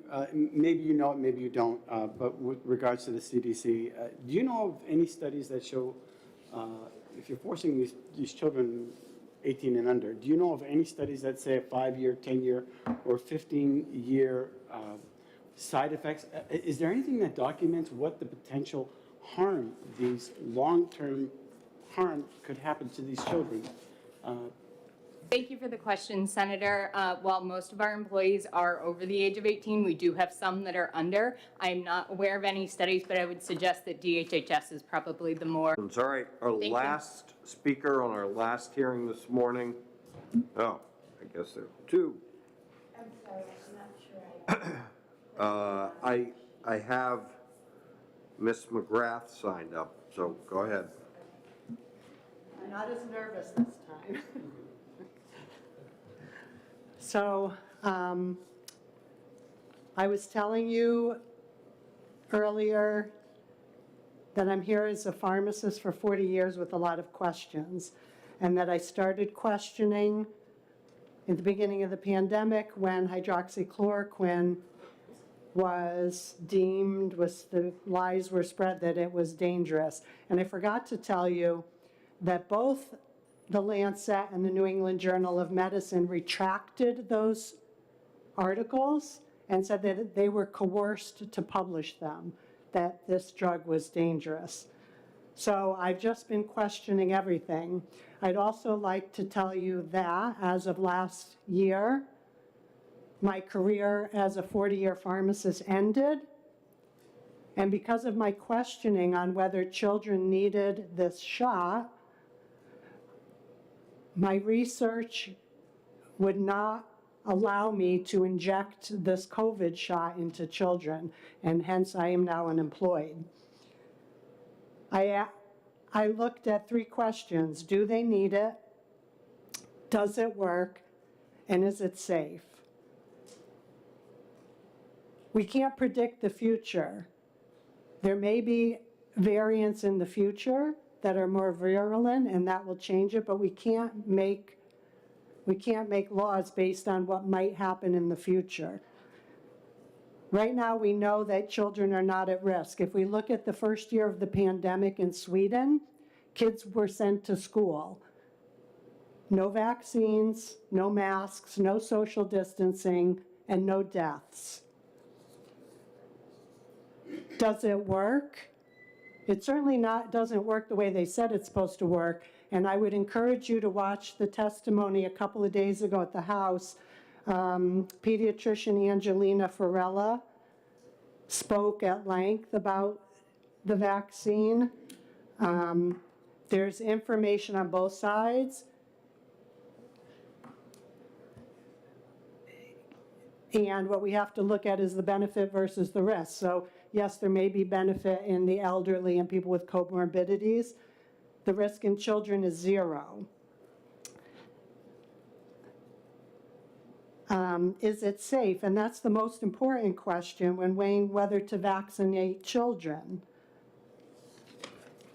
There was also testimony 2 days ago, a heartbreaking testimony of a mother whose daughter now has lifelong effects. And you can see that, but there's many cases of terrible effects from the vaccine. So again, I have a lot of questions, and I admit I don't know what to believe. The reason I declined to give this shot to children was the basic tenet of medicine, first do no harm. And nobody in this room can know what those long-term effects could possibly be. And I find myself not trusting the science purported by the government.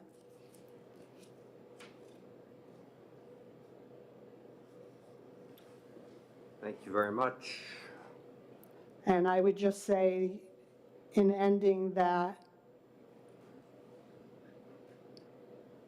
I hope that you all consider how you would feel mandating vaccines for children if it turns out badly. Thank you. Great. Thank you very much, Ms. Mcgrath. Ma'am?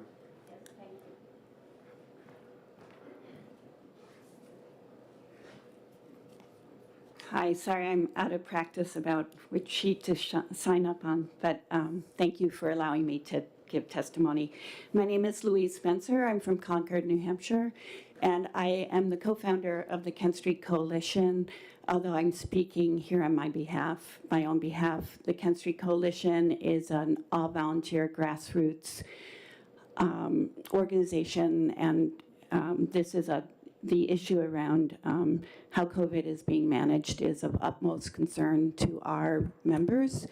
I can't claim to be representing people, but I know that Senator French indicated that there were thousands of people who would support this bill. I think I can say with great confidence that there are thousands of people out there who would oppose this bill as well. And I just want to say that I'm one of those people.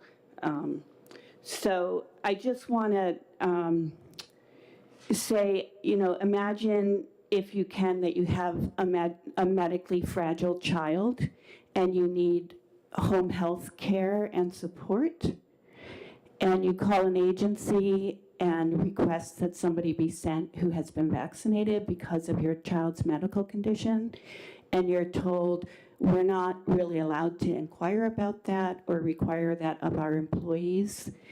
How would you feel as that parent? Imagine that you run a summer camp for children with cancer, and you're not allowed to put in place any sort of mandate for the employees that they should have to have vaccination status. Imagine that you run a small business and that you're immunocompromised yourself, and that you fear having employees around you who are not compromised, and yet under this bill you would be unable to put that as any sort of stipulation. Or consider you run a small medical practice, as my husband and I did, he being the doctor, I being the medical practice administrator, with patients who are in much pain, already missing much work due to that pain, and you do not want to take any risk that they might, at your office, acquire some sort of, acquire COVID, which would further jeopardize their health, their well-being, and their means of making a living. Or finally consider that you have a brother who has struggled for 20 years with HIV, AIDS, severely immunocompromised, requires, because of brain damage, living in a unmanaged facility, has COPD and other health issues, and you're not allowed to inquire about whether the staff is or expect. I guess you could inquire, but you might not get an answer, and you certainly couldn't expect that the staff would be vaccinated. Now, sadly, my brother died just before the outbreak of the epidemic, but I think often, as do my brothers and sisters, about what kind of situation we would have been in if we were trying to have him in a safe placement. So there are many, many problems and issues with this bill that I think have not been considered. We heard testimony today that schools are not moving in this, that businesses are not yet moving in this direction, but are looking for the flexibility as things change over time. And I think that's a much better approach, is to allow for the flexibility that is needed to deal with an uncertain, evolving virus like COVID. And I would just point out, it is true that we don't necessarily understand the long-term side effects of the vaccine, nor do we understand the long-term side effects of the virus itself. And we're seeing evidence of long-haul COVID and the impact that it's having on people. And we do not know if it's going to reemerge in people as polio does, as chickenpox does, as shingles. We're dealing with something unknown, and that's a challenge for all of us. And we're in this together. There are no straight answers. And I think we need to recognize that we're all trying to do the best we can to navigate an extraordinarily difficult, once-in-a-generation challenge. So with that, I will end my testimony. Thank you. Thank you very much. Thanks. I probably should wipe off that mic. I got a little. Seeing no questions and nobody else signed up to speak, I'm going to close the hearing on 374, and it's now 12:15. We're going to be in recess till 1 o'clock. Our hearings are done for the day. We're going to come back after everybody's had a chance to get some lunch and take some, hopefully, executive action on several bills. Okay? 1 o'clock, please. I didn't even know you had the room then. I do. So let's caucus at about 1:45, right? Okay.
All right, I am going to open the exec session. I'm going to ask Senator Whitley to text Senator Sherman and tell him we've started.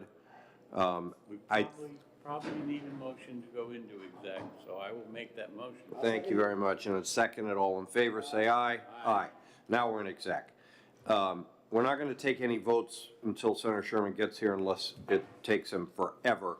But I think there's some discussions that we can have that will help Cam put together the final packages that we need to have put together, okay?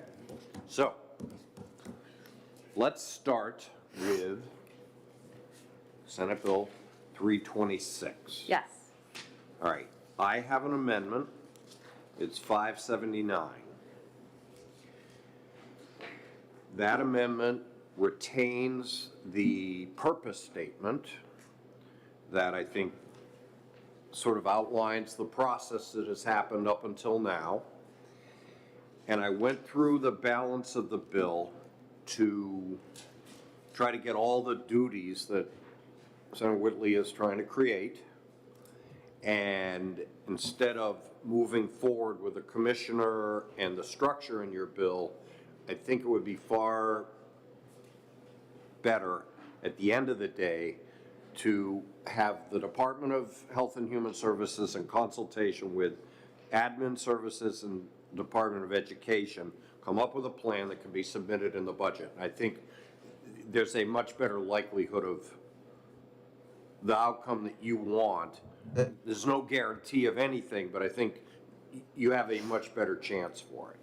Now, Senator Whitley has a couple of what I would consider minor changes that I'm in support of, and go ahead. Okay, so I think that's fine. I think that also tracks with, so my concern was with redundancy, but I think having that plan be ready for November tracks the work that's going to happen through the Council for Thriving Children, who they're going to have their report done in the fall. And so I think that tracks that well. So what I did on your amendment, and I'm happy to put my name on it as well, is to add consultation with the Council for Thriving Children, because they're already doing the work, add OCA, and then just clarify some of the duties. And so maybe, Senator, if you want to read.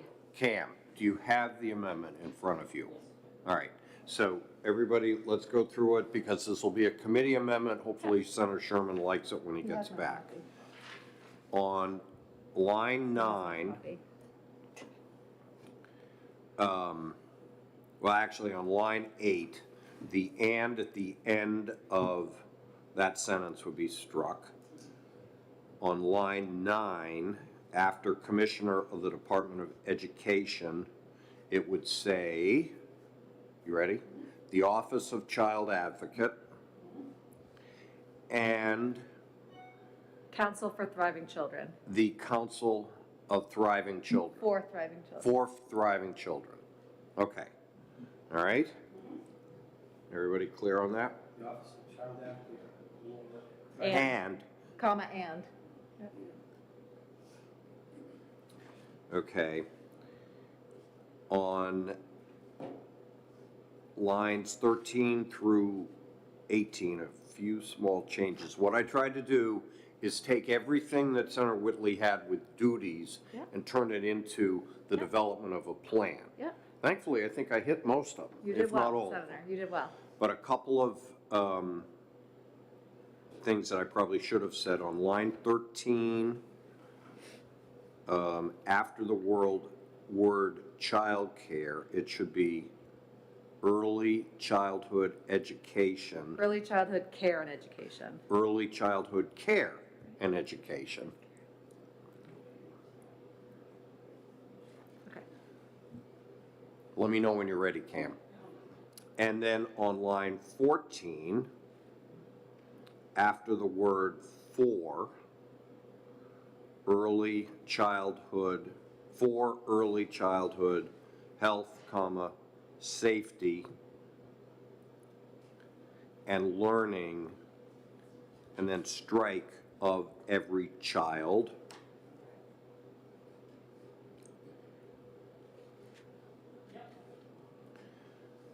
Okay, and then on line 16, after the word kindergarten, add and school readiness. Correct. And I believe that gets everything that Senator Whitley wanted. I think this is a really rational way to do it. It's very inclusive. The department is good. Thank you very much. And then, okay, Cam, so you have that now. All right. So until Senator Sherman gets back, let's move along.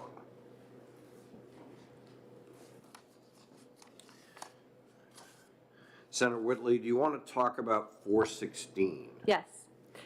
So 416, we had so the Department of Health and Human Services, Bureau Chief Rebecca Ross of the Children's Behavioral Health Bureau had some excellent suggestions. I met with her, the Office of Child Advocate, and New Hampshire Legal Assistance on those changes, and they're still sort of hashing out some language. And so by the next time we meet, we should have language, hopefully, that everyone agrees on. All right, so you're going to use Ms. Ross's amendment that I turned into an amendment, and you'll use that for the basis of the changes you want to, and you're going to work with the department? Correct. Okay, all right. Moving right along. All right. You want to talk about 444? Sure. Okay, so Senate Bill 444, that's the sort of lengthy ACEs bill. We're trying to slim down some of the appropriations. It's like kind of a moving target because the department has done a great job actually going to GNC and moving this forward. So we are still trying to clarify what is necessary and what needs to come out. I still have an amendment that the committee has seen, sort of broadening the resource center that was established under SB 14. And I had asked Rebecca Ross if that required an additional appropriation. I think at this point we don't need to put that in, but that amendment is still something that I want the committee to consider. So we're going to hold on that until we can really clarify what needs to come out. Okay. Okay. All right. And I think you wanted to talk about 446. Yes, and then 446, we are getting close to agreement on that. I got some great changes from the department that I tried to put into an amendment, but I think OLS just couldn't in the time that we needed. So we are continuing to work on that, and I'm grateful to the department for continuing to work on that. We'll get that by next week, though. No, we'll hold it. Yeah, that ended up being incorrect.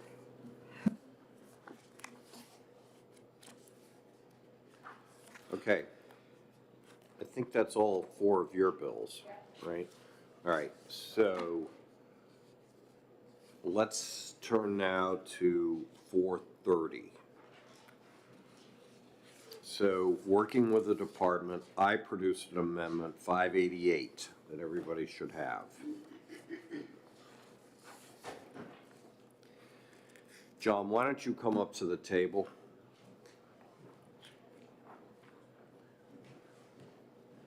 Did this take into consideration the AFP's problem? We'll talk about that when we get there, okay? Okay, thank you. All right, so let me just go through the changes and then add in anything that needs to be added in. So the first one is Section 3 of the bill. That's the pilot program. On line 3 of the amendment, you add the local education agency, and then on line 6 and 7, you add the sentence, the area agency shall provide information to the department, and then on line 8, you add the department will use that information. So that seems very minor, and I don't see any problem with it. And Senator Bradley, thank you. This came as a result of a collaboration with the Disabilities Rights Center, working with Attorney Karen Rosenberg. So these were her suggested amendments. We thought that they added to the bill, and thank you for including that. Okay. The next change is Section 34. It moved from 30 days prior to 45 days prior. I think that was a request of the camp to do that. The department agreed with that.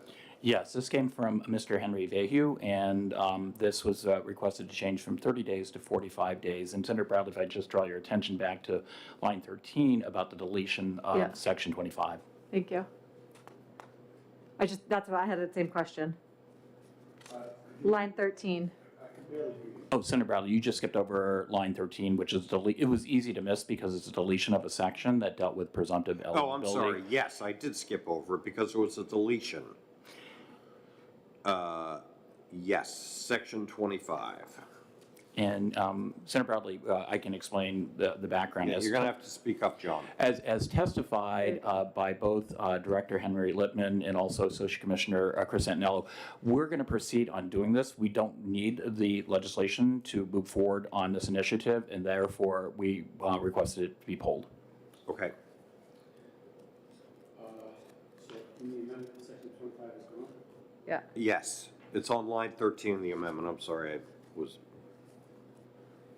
Oh, I'm looking right at it. All right, so while we're at this part of the bill, section 27, there were questions that were raised as to whether we were undermining the 5-year look back when somebody offloads assets to family members or whomever and then qualifies for Medicaid and nursing homes, which being what it was intended to be.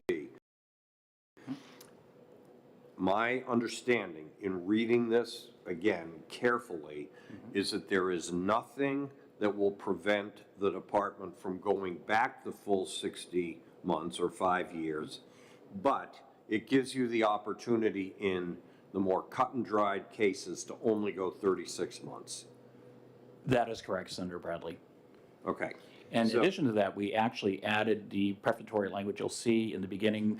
I don't have the language in front of me, but I'm going to come close enough to the language which says consistent with federal law. So that covers us on both occasions. We fully believe this is consistent with federal law. It provides us an opportunity for a 5-year look back. However, if there's no indication that we need to do that, we could certainly do that at 36 months. You did hear testimony supporting that, particularly from the nursing. So there is nothing that will prevent you from looking back the full 5 years if necessary? That is correct. All right. And you know what? When this bill gets taken out, and I think it should be on the regular calendar regardless. Yeah. And I'll probably take it out. I will make it clear, and Cam is nodding, in the remarks of that. Because at first when Mr. Moore testified, I thought, oh boy, is he right? And then I read it and read it and read it again. And I understand where he's coming from, but I don't think it's a major concern. All right. So then we're now back to the 45 days in section 34.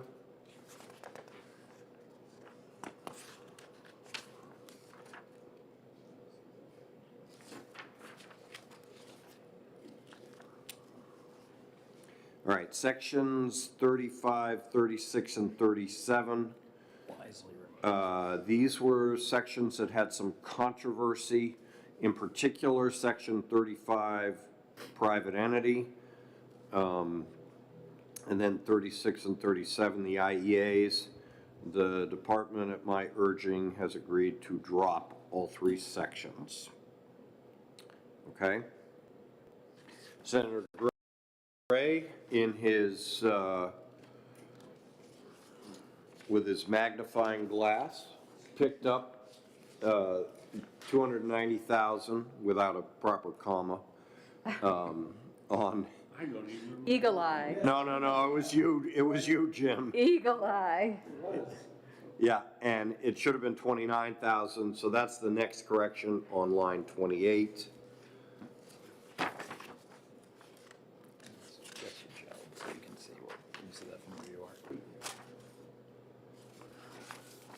Then on section 41 of the bill, which is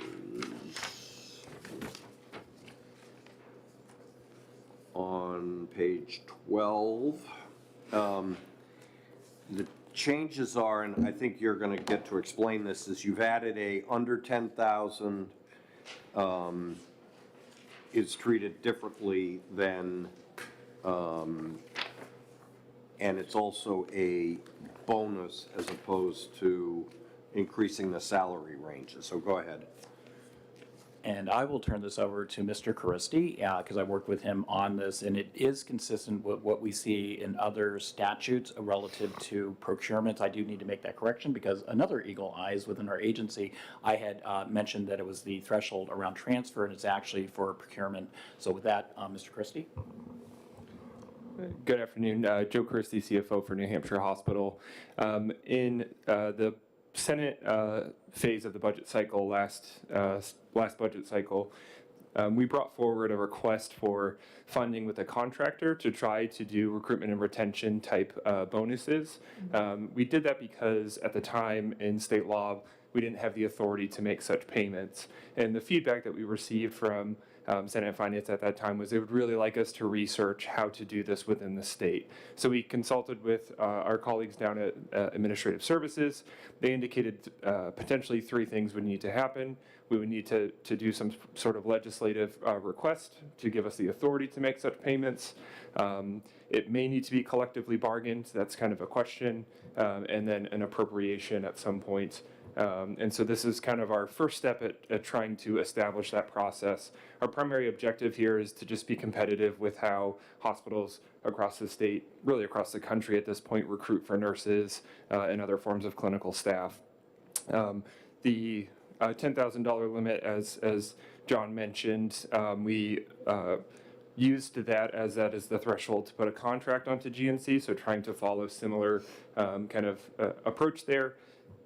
For the payments that would be under $10,000, we are requesting that the department, in conjunction with Administrative Services, have that authority. And that's really not to avoid the GNC process, but just from a hiring process perspective, it would be hard to wait for GNC approval if we were to offer somebody a signing bonus. So that's our intention.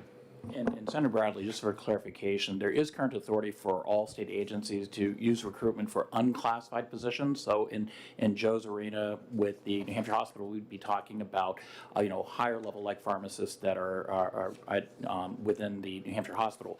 This is for classified individuals, which there is no current authority under state law. So that would include, I'm looking at Joe, like nurses and other clinical staff. And so it's certainly a helpful recruitment tool, and we thank you for your consideration. Okay, everybody all right with that? Yep. And the last one in the amendment are the DCYF attorneys. We've all gotten a lot of calls on that. What I had told John early on when I agreed to put this in the bill without a public hearing is that there had to be broad support from the 37 affected people. There isn't that broad support. We've been hearing all about it.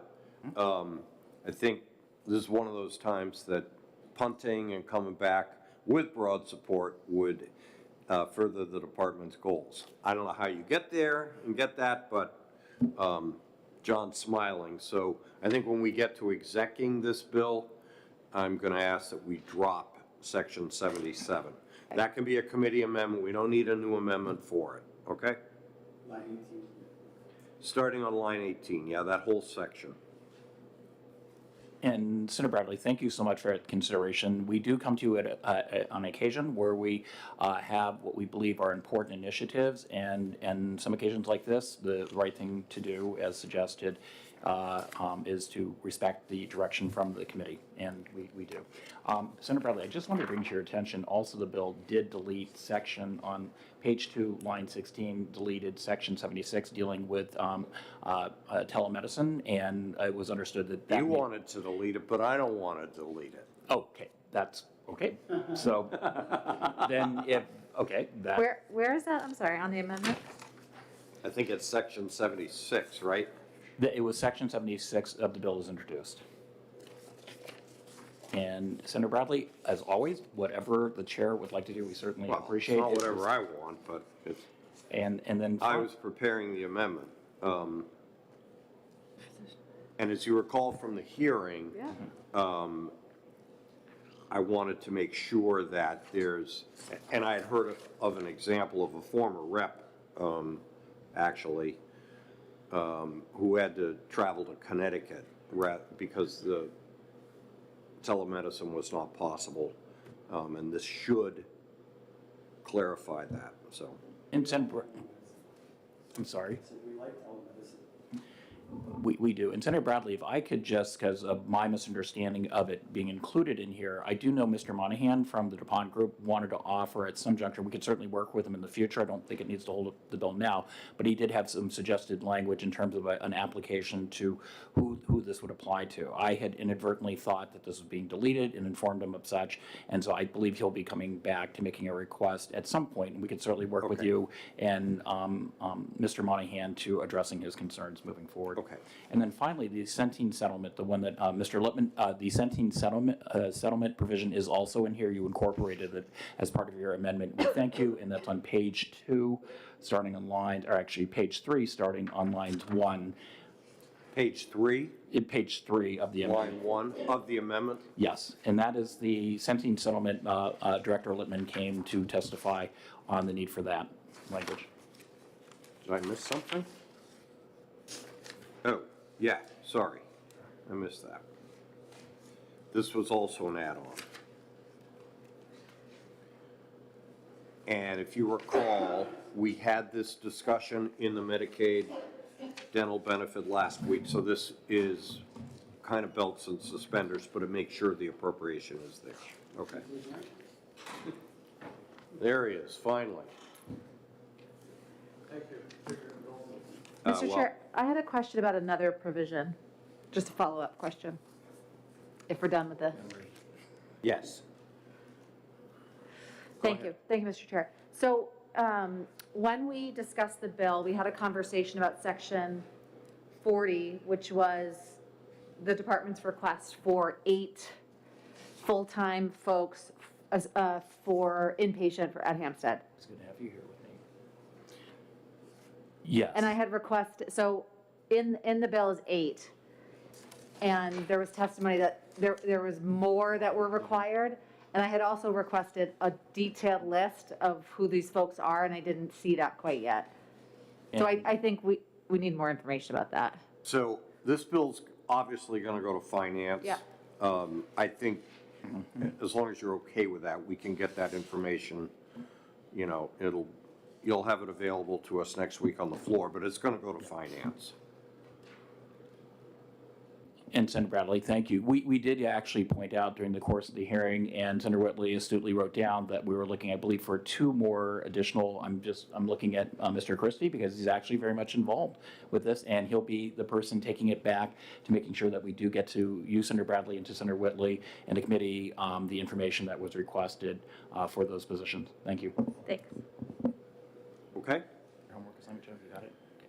Okay, So Senator Sherman, we went through this amendment. You and I talked about it last night. There are no other changes. John, just stay right there. I think.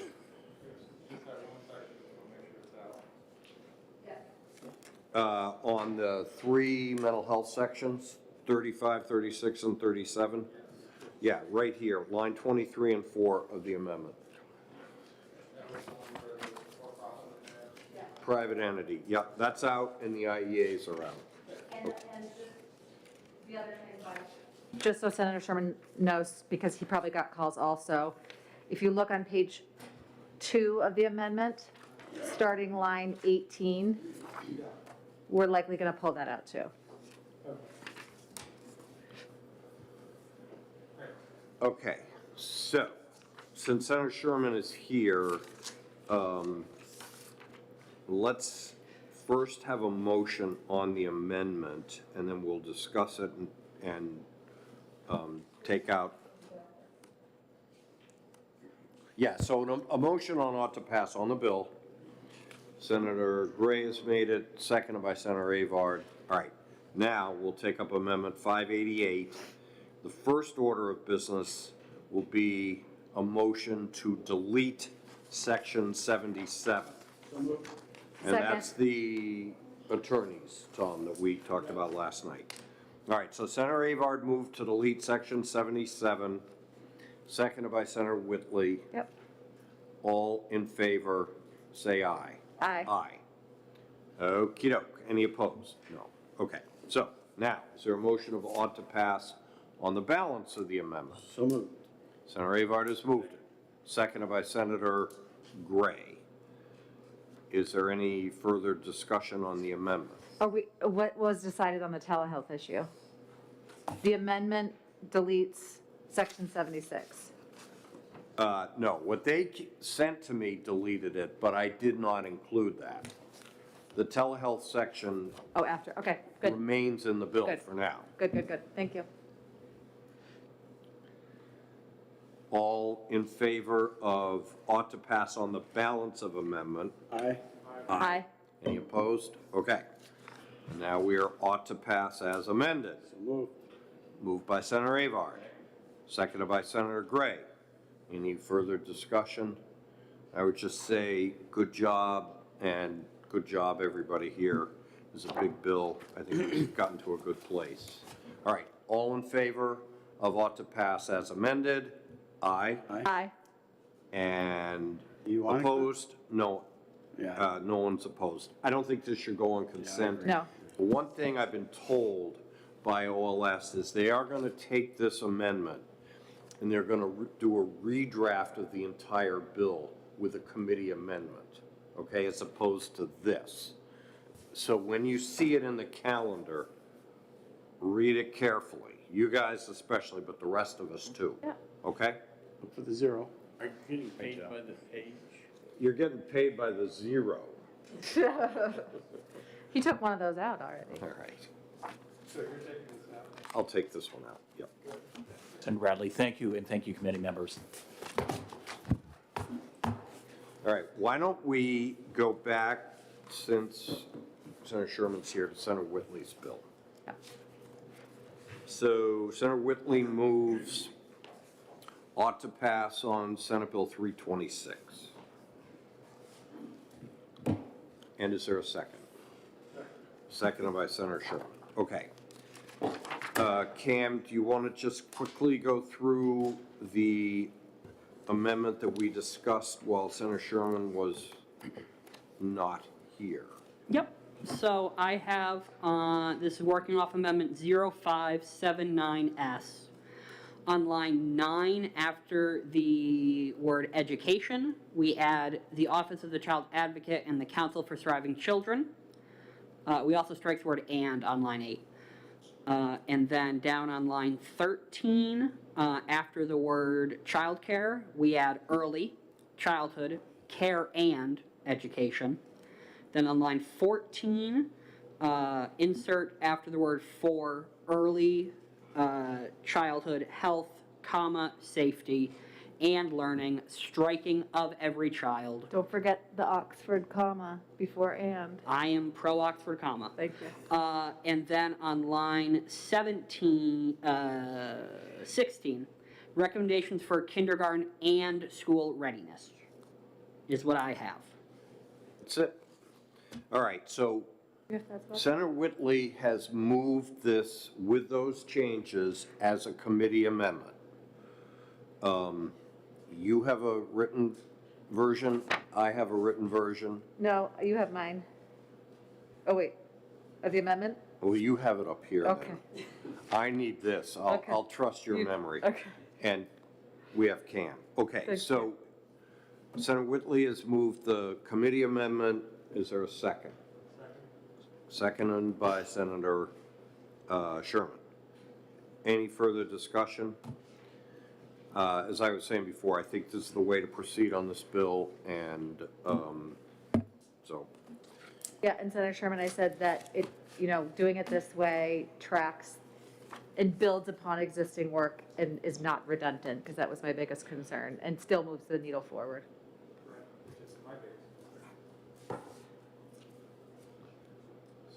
All right, so the amendment has been moved, and is there any further discussion? Senator Sherman seconded. All in favor say aye. Aye. Aye. Any opposed?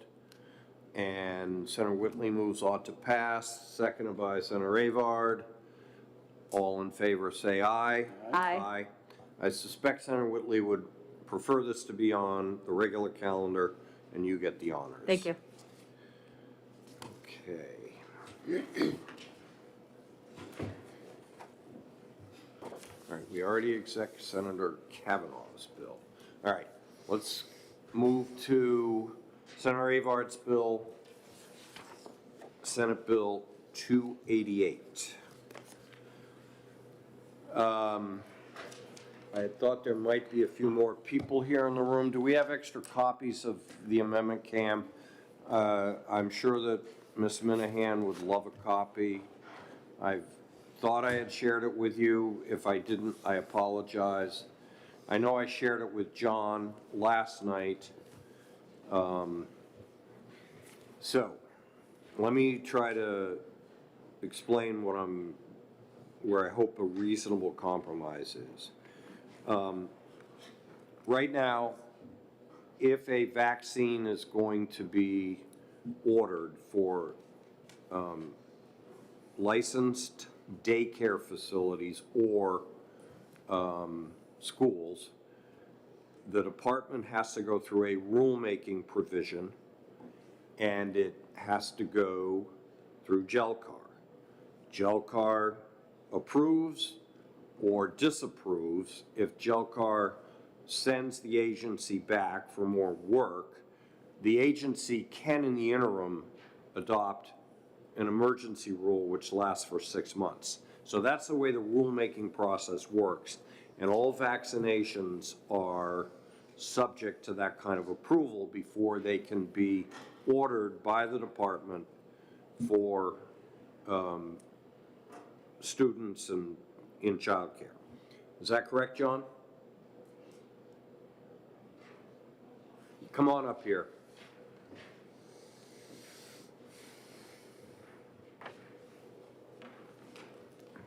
Hi, Senator Bradley.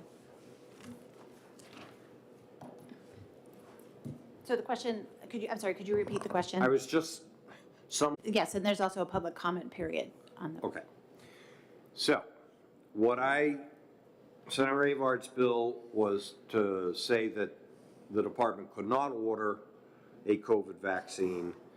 I'm trying to find a middle ground, and what I would propose is, rather than the GELCAR process for purposes of COVID-19, an immunization have to go through the legislature as a bill signed into law by the governor. I had hoped to put in a provision, which I was told by OLS, you can't bind a future legislature, a 90-day approval process to make sure it's expedited if there's a, because obviously there would be a need for the department if they wanted to do this to try to do it in a timely fashion. That's where the sentence on line 17 and 18 comes. That timely consideration should be achieved. So I suspect that some entities might want to weigh in. I think we should discuss it here. I don't think we will vote on it today, but I'm going to open it up for discussion. Tom. Thank you, Senator Bradley. I'm a physician. I don't know why the COVID vaccine, from a medico, legal, physiological, scientific, clinical basis, is being singled out. We do this with no other vaccines. It's not fully FDA approved for children anyway. So the department was on NHPR this morning saying that they have no plans to do this right now. So why, other than for political reasons, are we separating out the COVID-19 vaccine? All right. Maybe Kevin can answer that. No, let me address it because this is my amendment. I think that unlike a lot of other vaccines, this vaccine is what, in its 14th month, of use. And a lot of people, while you don't, and I don't, because I'm fully vaccinated and I'm fully boosted, I've made that decision. I've weighed the benefits, I've weighed the risks based on my research, but I also know that it's a very new vaccine, that the approval process was expedited. Rightfully so, in my opinion, to try to get people vaccinated. But I think that there are still parents that feel that they would like the test of time, that other vaccines, which have been around for quite a long time, have had much more of a test of time. And I think that for some parents, there's a discomfort level. So if I can address what you just said, I will go back, since we're not executing this and voting on it, I'll go back and look at the time from development to approval of other vaccines. I suspect you'll find it's the same, or very close to the same. This is not looking at emergency authorization. I think it would be wrong for them to require this if it's only got an emergency authorization, but there's a completely different bar for full FDA approval. Secondly, there are an awful lot of people out there who do not understand that mRNA has been around for more than a decade.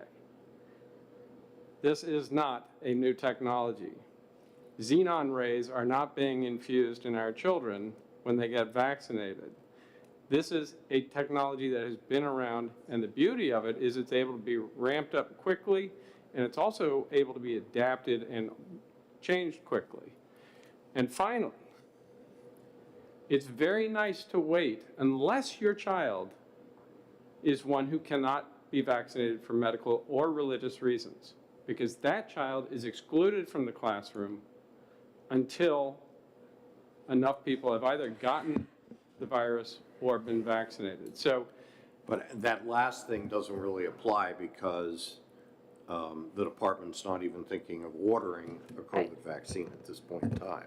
So, right, but that's what Mr. this Chair, prohibits. So the other thing I think here is like, let's back up from COVID, let's back up from vaccine. I think, you know, the department is charged by statute, right, to undertake certain public health duties, right? And so circumventing their authority that we had granted them and making them come back to us rather than go through their own rule process, I think that's a separation of powers issue. I think we are very much overstepping our bounds in making them come back to us when they are another branch of government, and we have 3 branches of government for a reason. So I think there's a true separation of powers issue. And are we saying to our department, who is charged with protecting the public health, that we don't trust them? I trust them.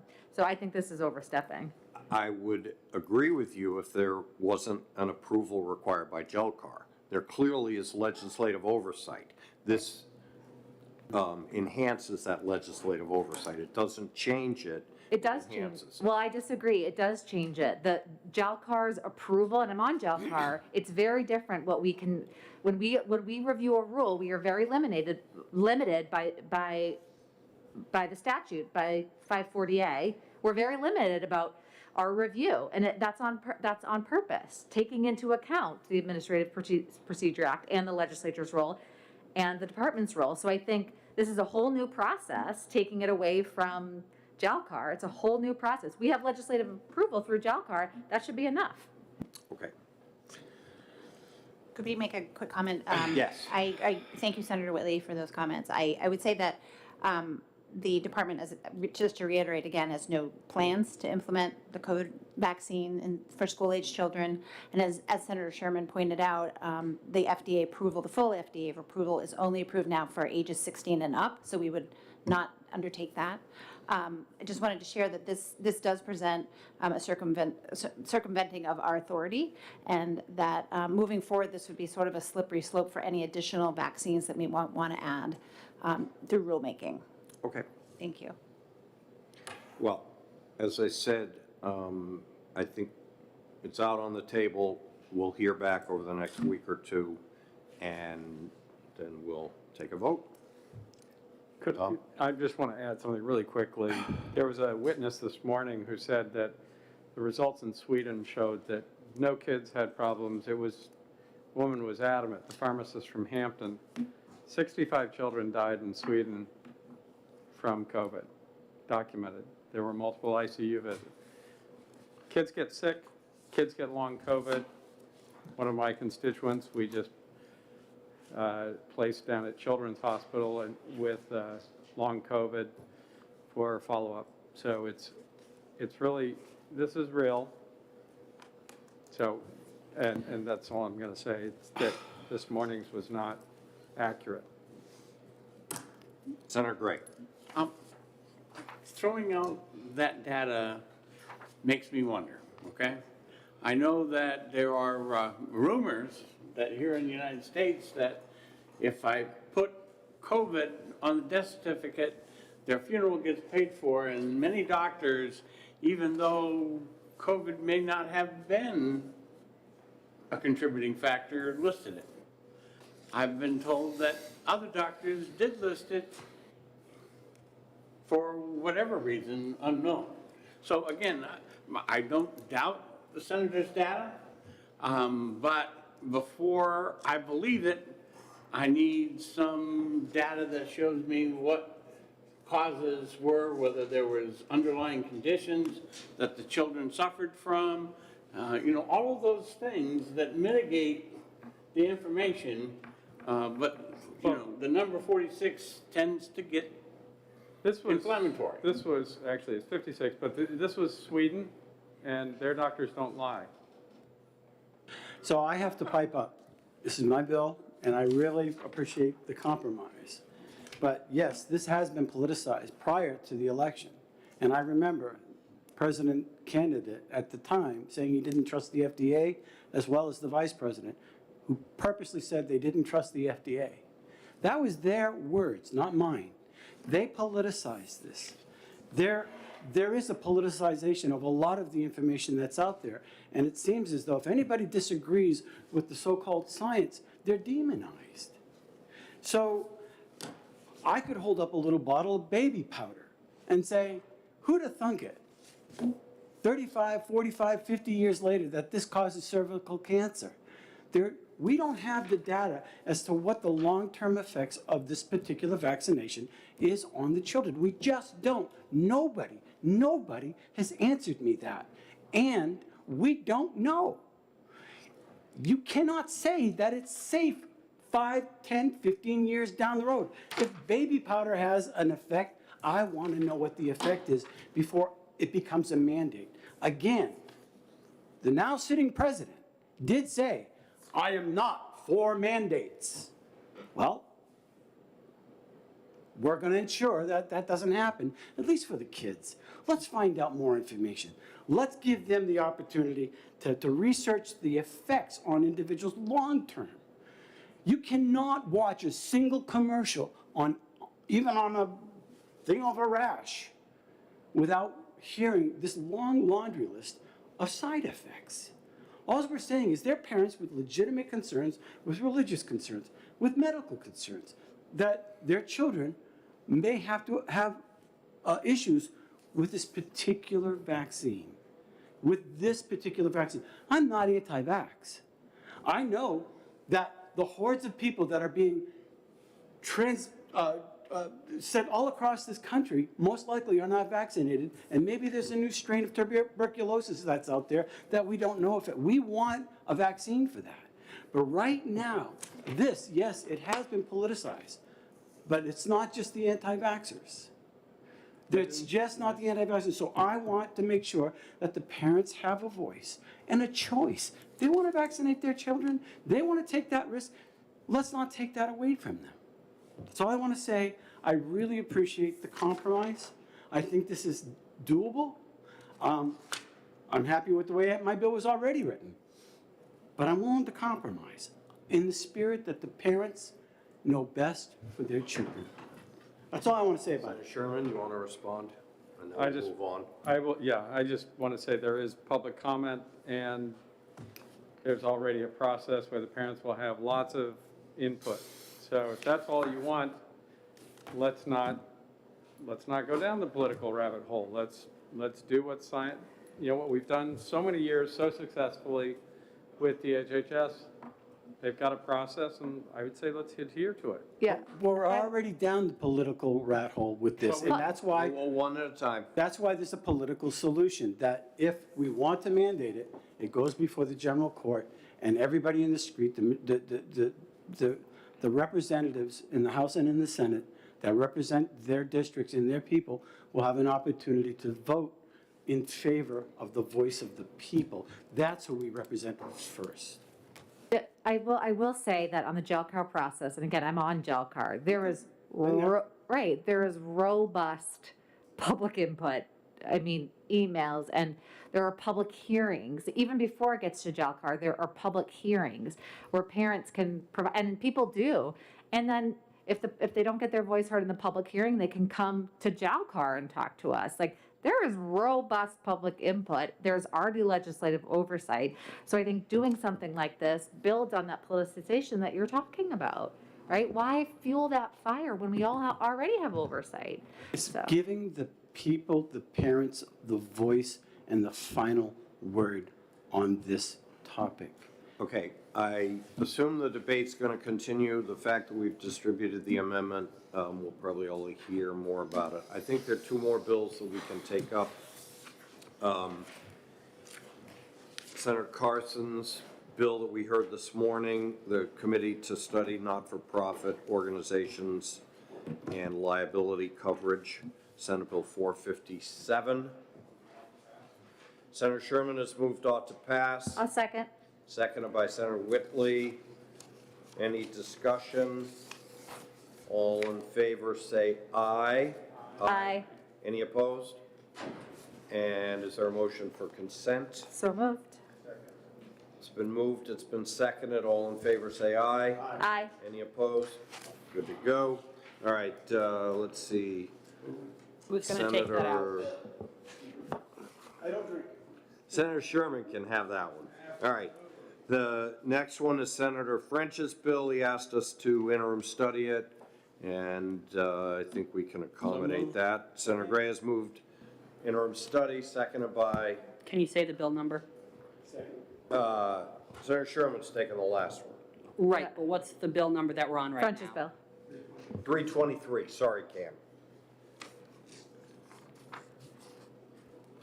Senator Gray has moved interim study, seconded by Senator Avard.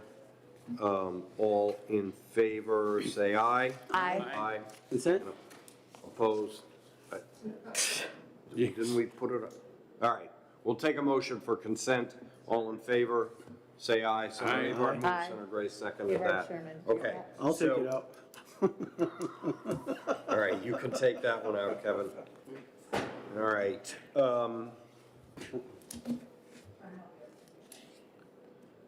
Let's just go over a couple of more bills. All right, so 372, that was my bill dealing with team health and contractors. I'm still working on that. 419, I think that's Senator Prentice's bill. She asked for another week to put together a study committee on that. 401 Medicaid reimbursement. The departments are working together on that, insurance and DHHS. Senator Sherman's working on an amendment on the balanced billing bill, 287. Meeting Friday. Okey-doke. Senator Sherman's working on his bill for 450 on the Drug Affordability Board. Yeah, I just need to talk to Heidi. I got it. Okay. We talked about Senator Whitley's bill, 444.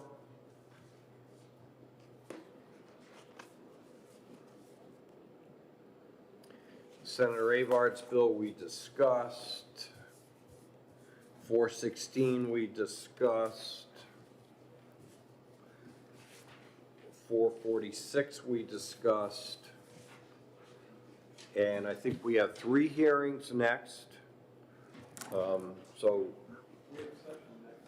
we have session next Wednesday, so if we're able to exec, we'll exec. If there are amendments ready to go, but we'll probably wait on the controversial stuff until the following. But if we're ready to go on things that are ready to go, we'll move forward next week. So we'll meet on the How 16th. much time we have. We'll meet in the morning of the 16th to exec? Yes, and we'll have to stop by Oh, we do have 3 hearings, okay. sessions at 1, okay? That's so odd. Are we having session again? The reason for it is the governor's doing his State of the State on Thursday. Oh. So And that's the going to be House off won't meet campus here. for us, Oh, so okay, all right. Senator Morris decided it was just State of the State, that's Wondering it. what the heck that was. All right, good. Okay? All right, is there a Move out of motion exec? to adjourn? Second, motion to come out of exec. Seconded, third. Senator Gray is thankfully always correct. Mm-hmm. Thank you very much. Senator Avard. Senator Avard, third at everything. All right, motion to come out of exec by Senator Gray, seconded by Senator Sherman. All in favor, say aye. Aye. Motion to adjourn by Senator Gray, seconded by Senator Sherman. Aye. All right. I tried to get you the credit, Kevin. I really did. At least I get one to take out on consent. That's right. And you fought hard to get that one. I'm on record. All right. Shalom, grace to you, peace be multiplied. Get you on my mic.